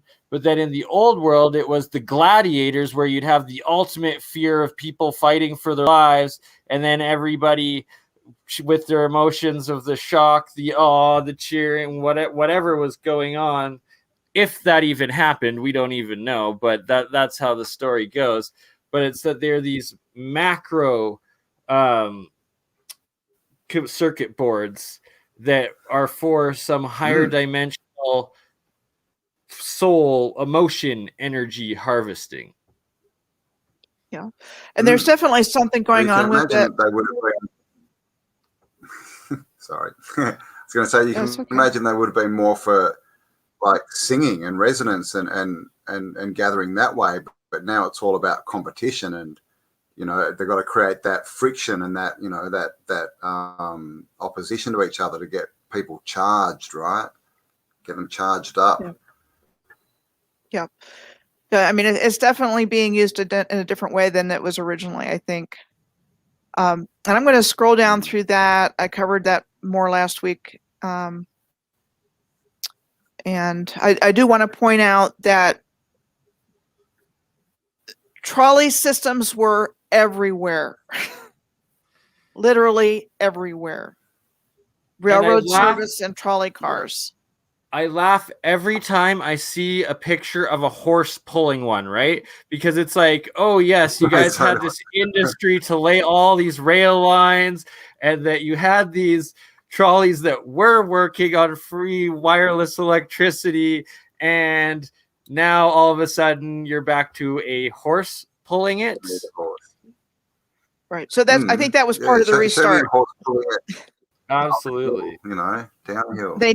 They needed something to power the streetcar with until they could get it electrified after they dug it out. Yeah. So that's how I see that. So this is at Saratoga Springs right here. I'm sorry. On Indiana, yeah. There's that one in the middle of the Amazon is ridiculous. Yeah. So Saratoga Springs had a trolley at one time. West Baden Springs in Indiana had a trolley car, and the largest bicycle track in the country, which was said to have been nearly demolished by a windstorm in July of 1925. And the owner received an insurance check for $100,000, so he tore it down, and it was gone by the fall of 1925. You know, so much for that, right? Didn't want that around. Yeah, right. Right. And it's that every one of these stories is the same. And now that once you see it with like clear vision or different perspective, it's just like, wow, how did we actually fall for this for so long, right? And it's that they were able to just manipulate the human psyche to turn on each other through trauma cycles and distract as they hid the truth and reburied it, burnt it all down, blew it all up, and kept what they could for themselves. But it's like you point out, Michelle, like these trolley systems were literally everywhere, but in the smallest of towns and municipalities, in the most remotest of places, and at the earliest of times, which just from a logical perspective does not make sense whatsoever. And also, as you point out, how, oh, this was built and it was built in 10 years, and then they used it for 1 year, and then they tore it down because they didn't have a use for it anymore, right? Like, it's definitely something along those lines. But they replaced it with something. You know, so when you think about the massive deconstruction that took place to get rid of these trolley car systems, replace them with cars and trucks, replace them with, you know, insurance, you know, where people can go wherever they want, but then they end up going places they probably shouldn't go. They end up in accidents that they would never have been in the first place if this original transportation system was still in place. That benefits the 1%, the Fords and the Standard Oils and all the people that wanted to monetize the resources. So they got these original rail and streetcar infrastructure up long enough until they could get their own form of transportation in there that they could make a lot of money on. That's a very But good yeah, point. monetized. And how the Mm. public transportation that was already everywhere, that benefits the connectivity of society, where these individual vehicles promotes the isolation and individuality of a population instead of that community mass transportation and connectedness. Yeah, but it's even more than that, and I'll go into that in just a moment. I'm just going to race through this, but again, you have the same thing in Hot Springs, Arkansas. You have the airport, you have this big racing track, horse racing track. You have streetcars. And I think there was a connection to the word to springs and spring in a system like that. And again, I don't know the exact connection, but it could have been any one of these definitions. And when I was doing research a couple of years ago on the correlations between railroads, canals, and star forts, I mean, I found tons of them. And I found this picture of the railroad terminal at the Gare d'Orsay in Paris in 1900 that had electric trains. And I looked up the word terminal, and one of the definitions, besides being the end of a railroad or transport route, is a point of connection for closing an electric circuit. So the correlations to electrical circuitry with all of this continue. And these are some of the older railroad stations. So the Cincinnati Union Terminal still stands and it's just amazing. And this is the largest half dome in the Western Hemisphere. Still in use as an Amtrak station. This is in Belgium. And I want to point out these windows like this, and I'll show you another example here in just a moment. I think it serves the same function as like the cathedral rose windows. You nailed it. But I'll go into that in just a moment. The Madrid terminal in Spain. And this is a train station in Mumbai that looks like a cathedral. You know, on the inside it looks like a cathedral. Okay. These train stations are no longer standing. So the Pennsylvania station in Manhattan was said to have been built between 1905 and 1910 and demolished in 1963. You know, like what you were saying. I mean, why build a beautiful building like that to demolish it 53 years later? That thing was huge as well. It was so big. Like, at least sell it off for pennies for industry that someone would move in and do a factory, right? Like, even if you gave it away for someone to use, it would be more productive than putting resources in to destroy a productive build like infrastructure that you already have, right? It's opposite land. It makes no sense at all. And this story is over and over again. This was the Atlanta terminal station in Atlanta, Georgia, opening in 1905 and demolished by 1972. The Birmingham terminal station in Alabama, completed in 1909 and demolished in 1969. They didn't want these old train stations around. This one was said to have been built in 1873 and demolished by 1907. You know, you have the old, whatever those were used for. Right. I'm still trying to wrap my mind around that. And that are no longer there. You'll notice there's a lot of aerials and antennas in any of the generational pictures that have poles like that. And there's no wires usually, but everywhere has antennas on the buildings and the iron metal railings around all like the domes. And then you'll see those sort of crosses, and majority of the time never have wires in them.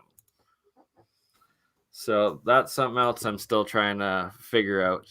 Yep. And I love that you made the connection with how instantly I saw the same glass windows in those terminals as cathedrals, right? And how they're actual, those are frequencies. Those are actual Hertz frequencies in a two-dimensional form.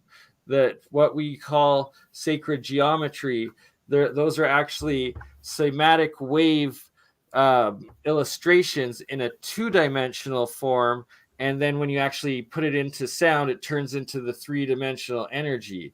So that's actually a code and a language of sound and energy whenever you see those windows or those forms or those shapes. Right. And I have some examples of exactly what you're saying that I'll go over here in just a moment. So this is a list. If you just look up on Wikipedia, and you'll see the demolished railway stations and this is just in the United States. So this is a small sliver worldwide. And then there's trams and trolleys showing up in unlikely places like the middle of the Amazon rainforest in Manaus, Brazil in the 1800s, which is ridiculous because there wasn't even a road connection there supposedly until 1973. And it's called the worst road in Brazil that's impassable when it rains. So they want us to believe that all of this was built. What year? In the mid 1800s. So the what road year was flight discovered? I'm sorry?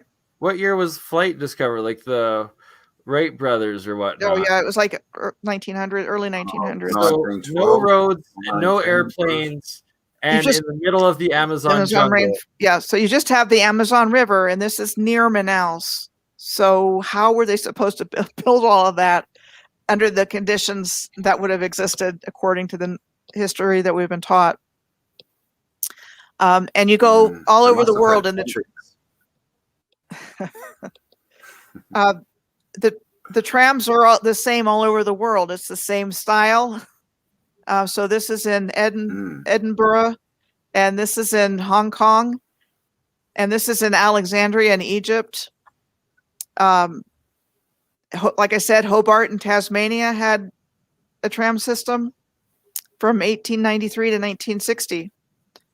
And then trolley parks are a whole nother subject. I mean, they were at the end of streetcar lines, and I think they were serving some kind of, enhanced energy generation for the grid. Lots of them were built onto the ocean or onto the waterways, correct? Like there weren't just solely, right? Yeah. So that would be energy harvesting from the water going through the architecture into the grid. So this is like Electric Park in Kansas. Like Ferris wheels and carousels as well, which could have been machinery of some kind. Yeah, like you see down there in the middle of that picture, right to the bottom left of the second tower on the right-hand side. The two columns. The big circle with the spires. And if you look at a lot of the old pictures of Ferris wheels, they don't actually have the seats on them or the chairs on them, and it's just a big spire. And it's got to be some sort of mass electrical energy or wind generator, some sort of the previous resets. And you have the same story. That city in Uzbekistan, that brand new city they've built that looks that's got a Ferris wheel in it, but the Ferris wheel's indoors, so you don't get a view from it. It's like, come on, guys. It looks like a massive, giant electromagnetic generator or just DC motor. Yeah, exactly. Sorry, Michelle. Please continue. Okay. So this was Electric City in Kansas City, Missouri, and it was supposed to have been the inspiration for Walt Disney for his theme parks when he was a young boy. And it was said to have been built in 1907 and closed in 1925. And again, this is a recurring story because it was said to have burned to the ground. And that happened to a lot of these parks. Luna Park in Coney Island. There's Luna Park in Melbourne, right? Yep. So, and there's Luna Parks all over the world. But I've done most of my research on the trolley parks in the United States, and this is a list of the ones that are still operating. And then this is a list of the ones that are closed in the United States. And most of them were by fire, but it was other reasons they were demolished. They were gone. But but I think they were providing some kind of enhanced energy generation, and they were providing the local communities with some kind of fun at the same time. As well, yeah. And all the old ones tended to have the big roller coaster that went around the outside, like around the, you know, the circuit, the outside of the park, didn't they? Those big old wooden roller coasters. Mm-hmm.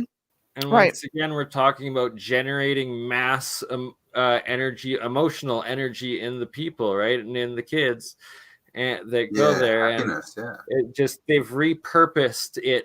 And they're still using the macro grid infrastructure of the old civilization, the world's old energy grid, but they've just, from what used to be positive, like we talked about cathedrals, where it would be healing energy coming in, where, you know, healing the people and whatnot, where now it's used for, we hear all these stories of children being abused. It's documented in these same churches, right?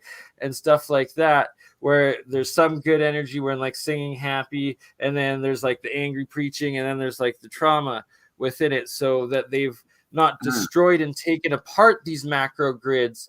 They've just manipulated them to do the opposite functions, and they're still functioning to whatever the manipulators are. Right. And in the case of these amusement parks, have a ghost house now. Oops. Like a horror house, you know, the scary place.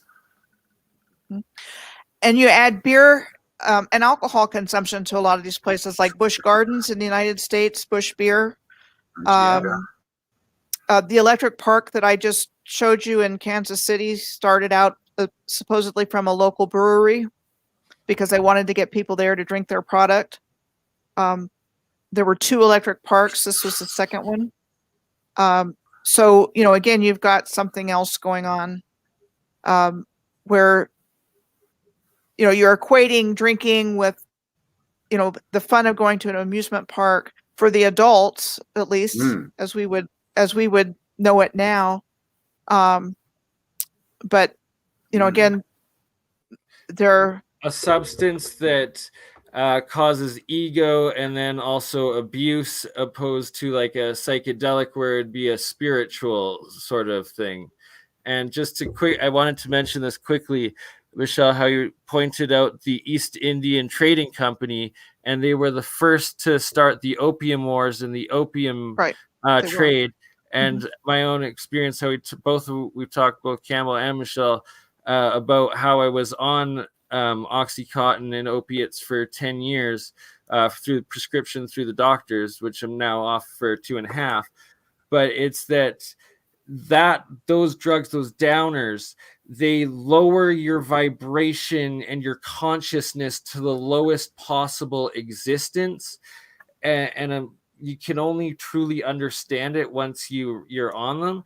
And that opium was the very first of the opiates, and that this East Indian Trading Company is what started it all and distributed it all and whatnot, and that it's been this exact same cycle of traumatization and abuse. And instead of all the tribes and the indigenous people throughout all of history, where your like ritual or your adult rites is to take like a psilocybin mushroom or some sort of psychedelic and go on your spiritual journey at your coming of age or whatnot, and that it's the exact opposite of what is legal and what is pushed by the system and encouraged, and what completely destroys and kills humanity and our connectedness to each other, and continues the cycle of abuse and division and trauma, compared to what we call tribalistic and the least evolved people, but in fact are the most spiritually in touch and still connected to the energies of the earth and the living Gaia or Kashik or everything. And that they're the ones that still have that ingrained within their society. And we're looking at them thinking, wow, they're so devolved, and probably who knows, like they probably know everything and looking at us like just shaking their heads still, right? But Yeah. It's that humanity has to come together and not judge, no matter where you are or what your beliefs were, but look at all of the similarities and the intuition you feel in your heart, and listening to your higher self and getting yourself on the highest vibrational frequencies, that we can relaunch whatever the global connected consciousness is. And don't hide within, don't live in states of fear, sadness, anger, or hate. Live in love, light, and connectedness and honesty. And yeah, I will let you continue there. Sorry. That's okay. Yeah, so if anybody's interested, look up the first Opium War and read all about that origin, because it's very real. It was intentionally brought in to do exactly what Bernard said. So I'm just going to scroll through this. This is where we ended up with the pretzel congested roadway instead of the non-polluting and low-fare electric streetcar systems, which were no longer needed or wanted. Pretty good summary of our lives there, right? Tied into knots. Yeah.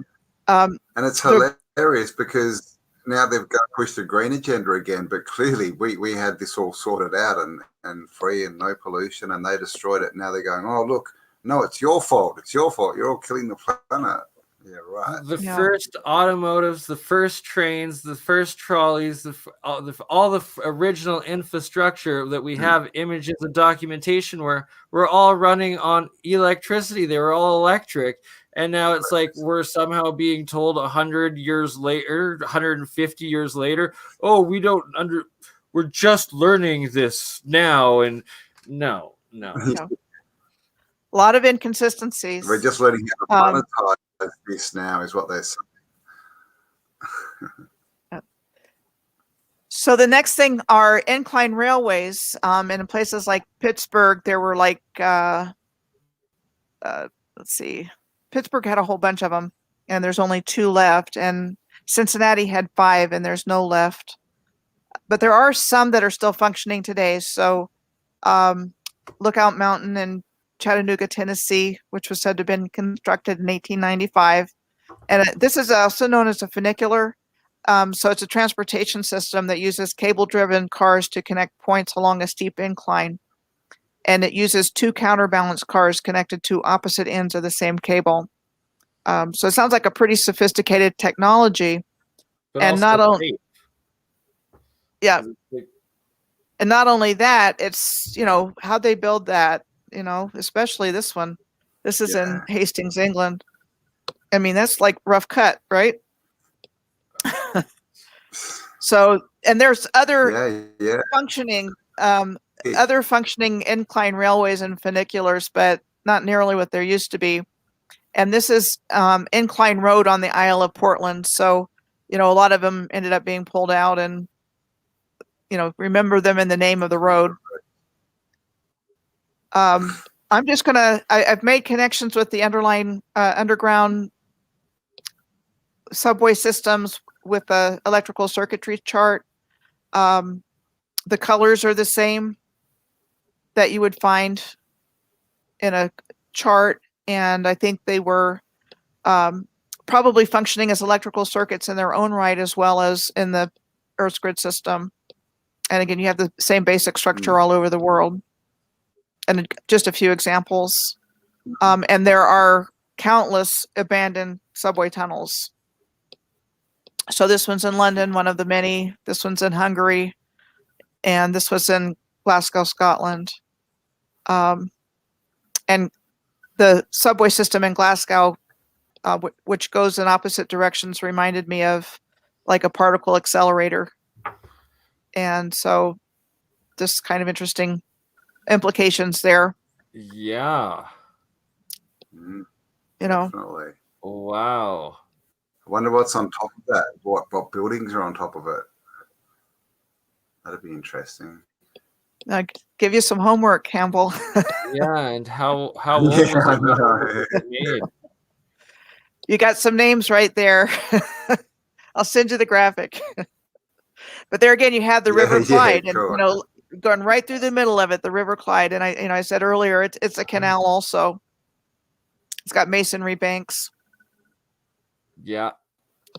Okay. Everywhere. And Olaf the Sverker, he's a little, very small, starting out YouTube channel, but he's a Russian descent living in Scotland, and he's done some really, really good videos showing this giant Great Wall that runs all the way through Ukraine and then all of the way through Siberia. And it's way bigger, way more massive than the Great Wall of China. And it's like literally every 2 miles, there's a star fort built into it that's like just underground. And it's like right there, that rewrites history. Where did that come from? Who built it? When did it exist? And matches it to every other one that's in the world that they lie about and can't explain.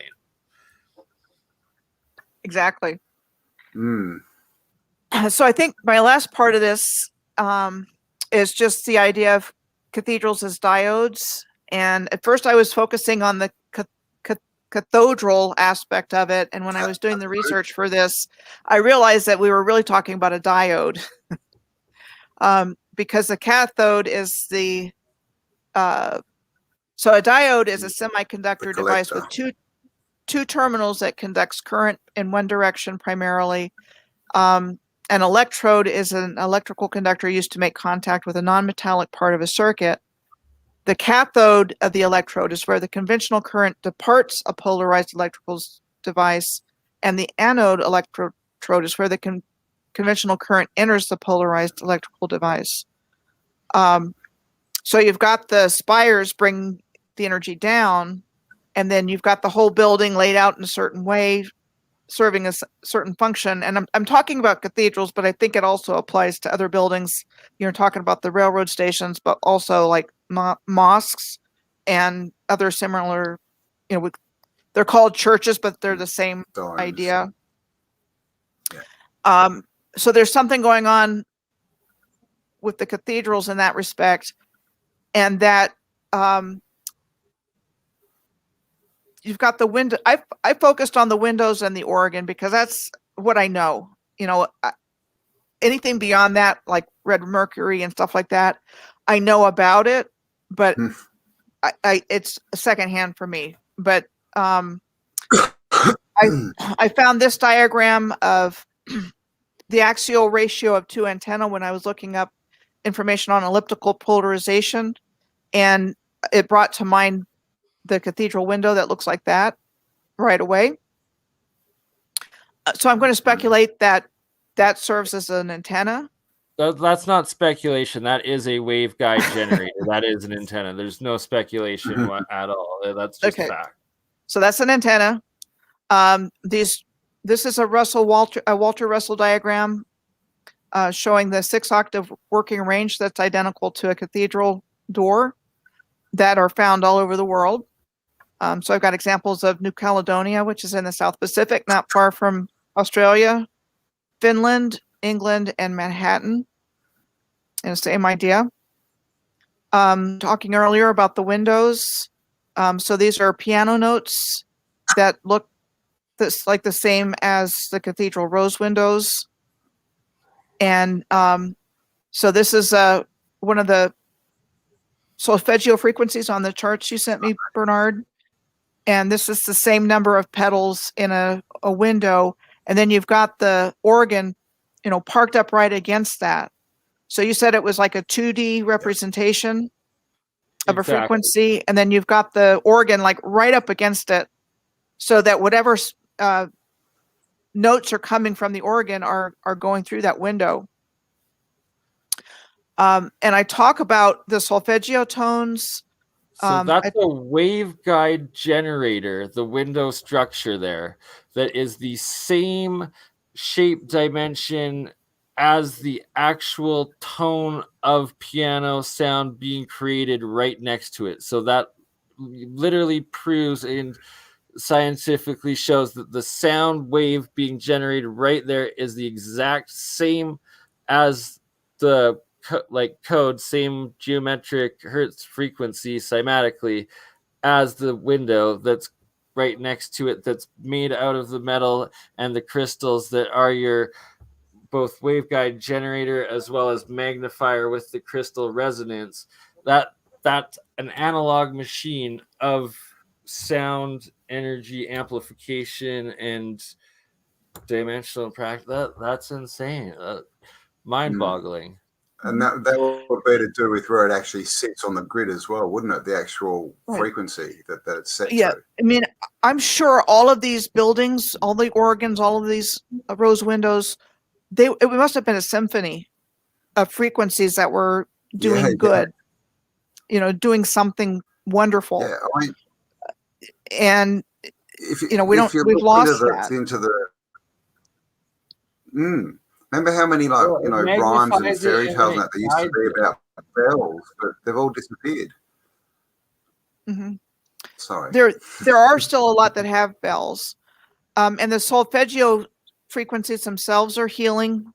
The suppression of solfeggios is a big problem for humanity. This is another style of exactly. This other style of cathedral window looks like atomic wave function, and this is another chart that Bernard sent me. So it looks like they served a different purpose than the solfeggio windows or the musical windows. And then I talk about an organ and what an organ means. An organ is a collection of tissues that structurally form a functional unit, specialized to perform a particular function. So I'm guessing that there's a connection with what a musical organ is doing. It's performing a particular function. And they're, incredibly sophisticated instruments, 3 keyboards, 30-note pedal keyboard, all these stops. And then we talk about the bells.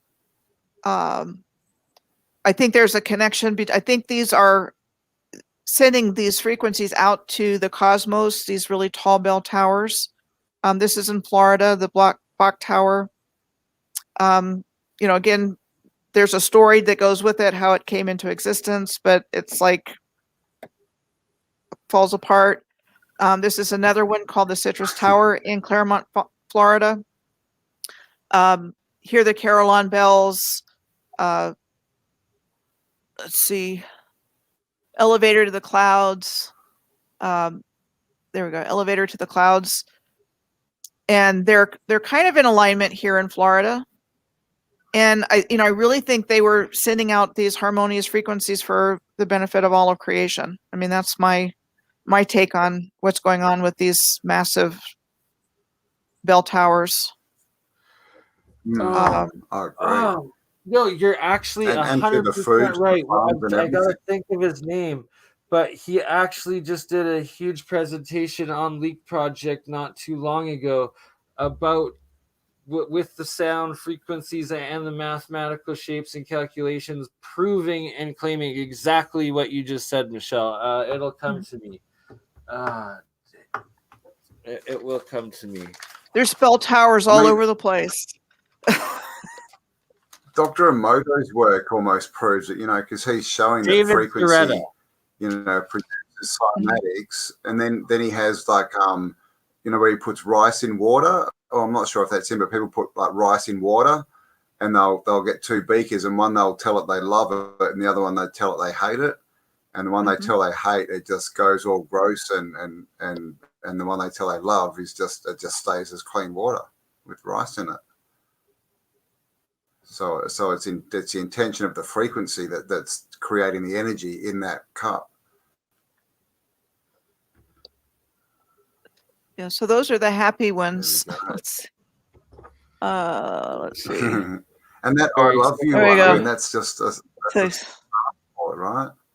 So there you go. I mean, that's love and I will kill you. I will kill you. Yeah, so that's a really good point. Here's another one. It just loses its shape. Look at food as well. I mean, all this processed food we get kind of looks, you know, a bit like that evil kind of picture, doesn't it? Where natural food is based around natural geometry, you know, whole foods, you know, like apples. The Taurus. Oh, the Taurus. So I'll end it here. This is the old Union Station in Louisville, Kentucky, which is still standing. It's not operating as a railroad station anymore, but it's still standing. So you know, it looks like a cathedral, and you've got a window going there. So I'm just seeing one gigantic interconnected system, and that's a terminal. That building's a terminal, right? Correct. I mean, I'm just wondering, can they transfer different frequencies via train tracks from one place that naturally picks them up, and they transfer it down to a terminal and then play it out that window to actually transfer the frequency? Oh, absolutely. And even more so through the silica and granite blocks. Those are the sound waveguide sound energy moves way more efficiently through those materials, as opposed to where electrical is going through minerals, sound is going through crystals. And that's something else that's not taught or that's been massively suppressed in understanding the magnetic current. And then there's also piezoelectric in there as well. Yes. Right before you go, Michelle, though, I just got to show you, it's David Soretta, and if I can share screen here. Yeah, I'm getting out. I think I'm out. Just this one right here, you have to watch, because he proves the mathematics of exactly what you're intuitively figured out, that the pyramids, as well as all of the monoliths, were and are broadcasting solfeggio frequencies. So, oh, sorry, it didn't share. My bad. If you bring it up, I have to let you in, but why didn't window Chrome? See tab. At the bottom where it says share. Can you just click? Here we go. You should be able to share screen. So this one right. Yep, there you go. So this one right here, it's quite the long video, but just secrets of the missing capstone, Jesus Christ, whatever. But the David Soretta on Leak Project, and he goes in somewhere with it specifically to that. He's also making these coils and doing experiments with putting solfeggio frequencies through them and whatnot. So, yes, you know, by all means, you have to go. Do go, and if it's all right with you, that the blog that you have of the circuit world, I'm going to use some of the pictures of it and then connect it to my electrolysis alchemy cathode anode and whatnot. And I'll send that to you very soon. Yep. And when I was doing the research of that part of it, I was stumbling into your field of research with the electrolysis and all of that when I was doing the research to try to figure that out, because I don't have a background in it, but I kind of knew where to look. Oh, absolutely. And it's like you're learning it, and like I guarantee by the time we're done our journey here, you're gonna know more electrical engineering than the average person with a degree. So I just want to say that's all how I. So good. Oh, sorry. But that's how I came to the conclusion. We didn't even know each other 18 months ago. Sorry, I'll shut up now. No, it's all right. No, I was just going to say that's how I came to the conclusion that humanity and society was way more advanced than anything we've ever been told. And I would love to time travel back and just be there for a day and just see how it all worked together, because I just know it was beautiful. It wasn't warlike. You know, they weren't fighting each other. There's no way they could have that level of coordination and integration all over the world if Sophistication. this civilization was at odds with each other. It would not even be possible. And just look what we've found out with collaboration and working together, what we've uncovered just in the last year or two. Mm-hmm. You know, like together where we get all the answers, we've got all the answers, we're strong. It's their only weapon is division, and that's, you know, playing with our thoughts to try and make us, you know, think that the neighbour's the enemy, when really I think we can all see who the enemy is at this point. So yeah, and that's the only thing they're good at. Beautiful thing. It's the only thing they're good at, because they're not good beings. And humanity's just so much better at building and coexisting than hurting and killing each other. We're not meant to do that. And it's a beautiful thing that now that people are all waking up, no matter what it's caused them to like see the lie within the mainstream narrative, it's that people from every division of our societies have now been exposed to something that has broken their trust in the institutions, and have now been coming onto platforms like this and seeing everybody just figuring things out, and the communities of the love and everything that's here. And there's no longer the resistance or the stigma or the mental blocks in their ego. Instead, it's they just listen and trust in yourself and your intuition, and it's a very beautiful thing. And I truly believe we've crossed the point of no return, that we are awakening and we're not going back to sleep anytime soon. No, we are not. Once you start seeing, you can't not see it. Because they hid it in plain sight. And once you see it, it's in plain sight everywhere. Plain sight, yeah, exactly. All right, we're at 2 hours, 20 minutes. So that was good. I thought maybe we'd have time for questions, but maybe next time we'll take some questions. Looks like you've got to go and give some hugs to the kitty cat there, Michelle. So we don't want to deprive the poor cat. Yeah, so thank you for joining us. Thank you, Bernie. I'll put links to your guys' channels and websites and everything underneath. Yeah, and thank you everyone for joining us. Sorry we didn't get a chance to go through the comments, but hope you enjoyed it. And we will be back next week with another live collaboration. So love you all. Stay awesome. And we'll talk to you all soon. Bye for now. Good night, everybody. Love and respect.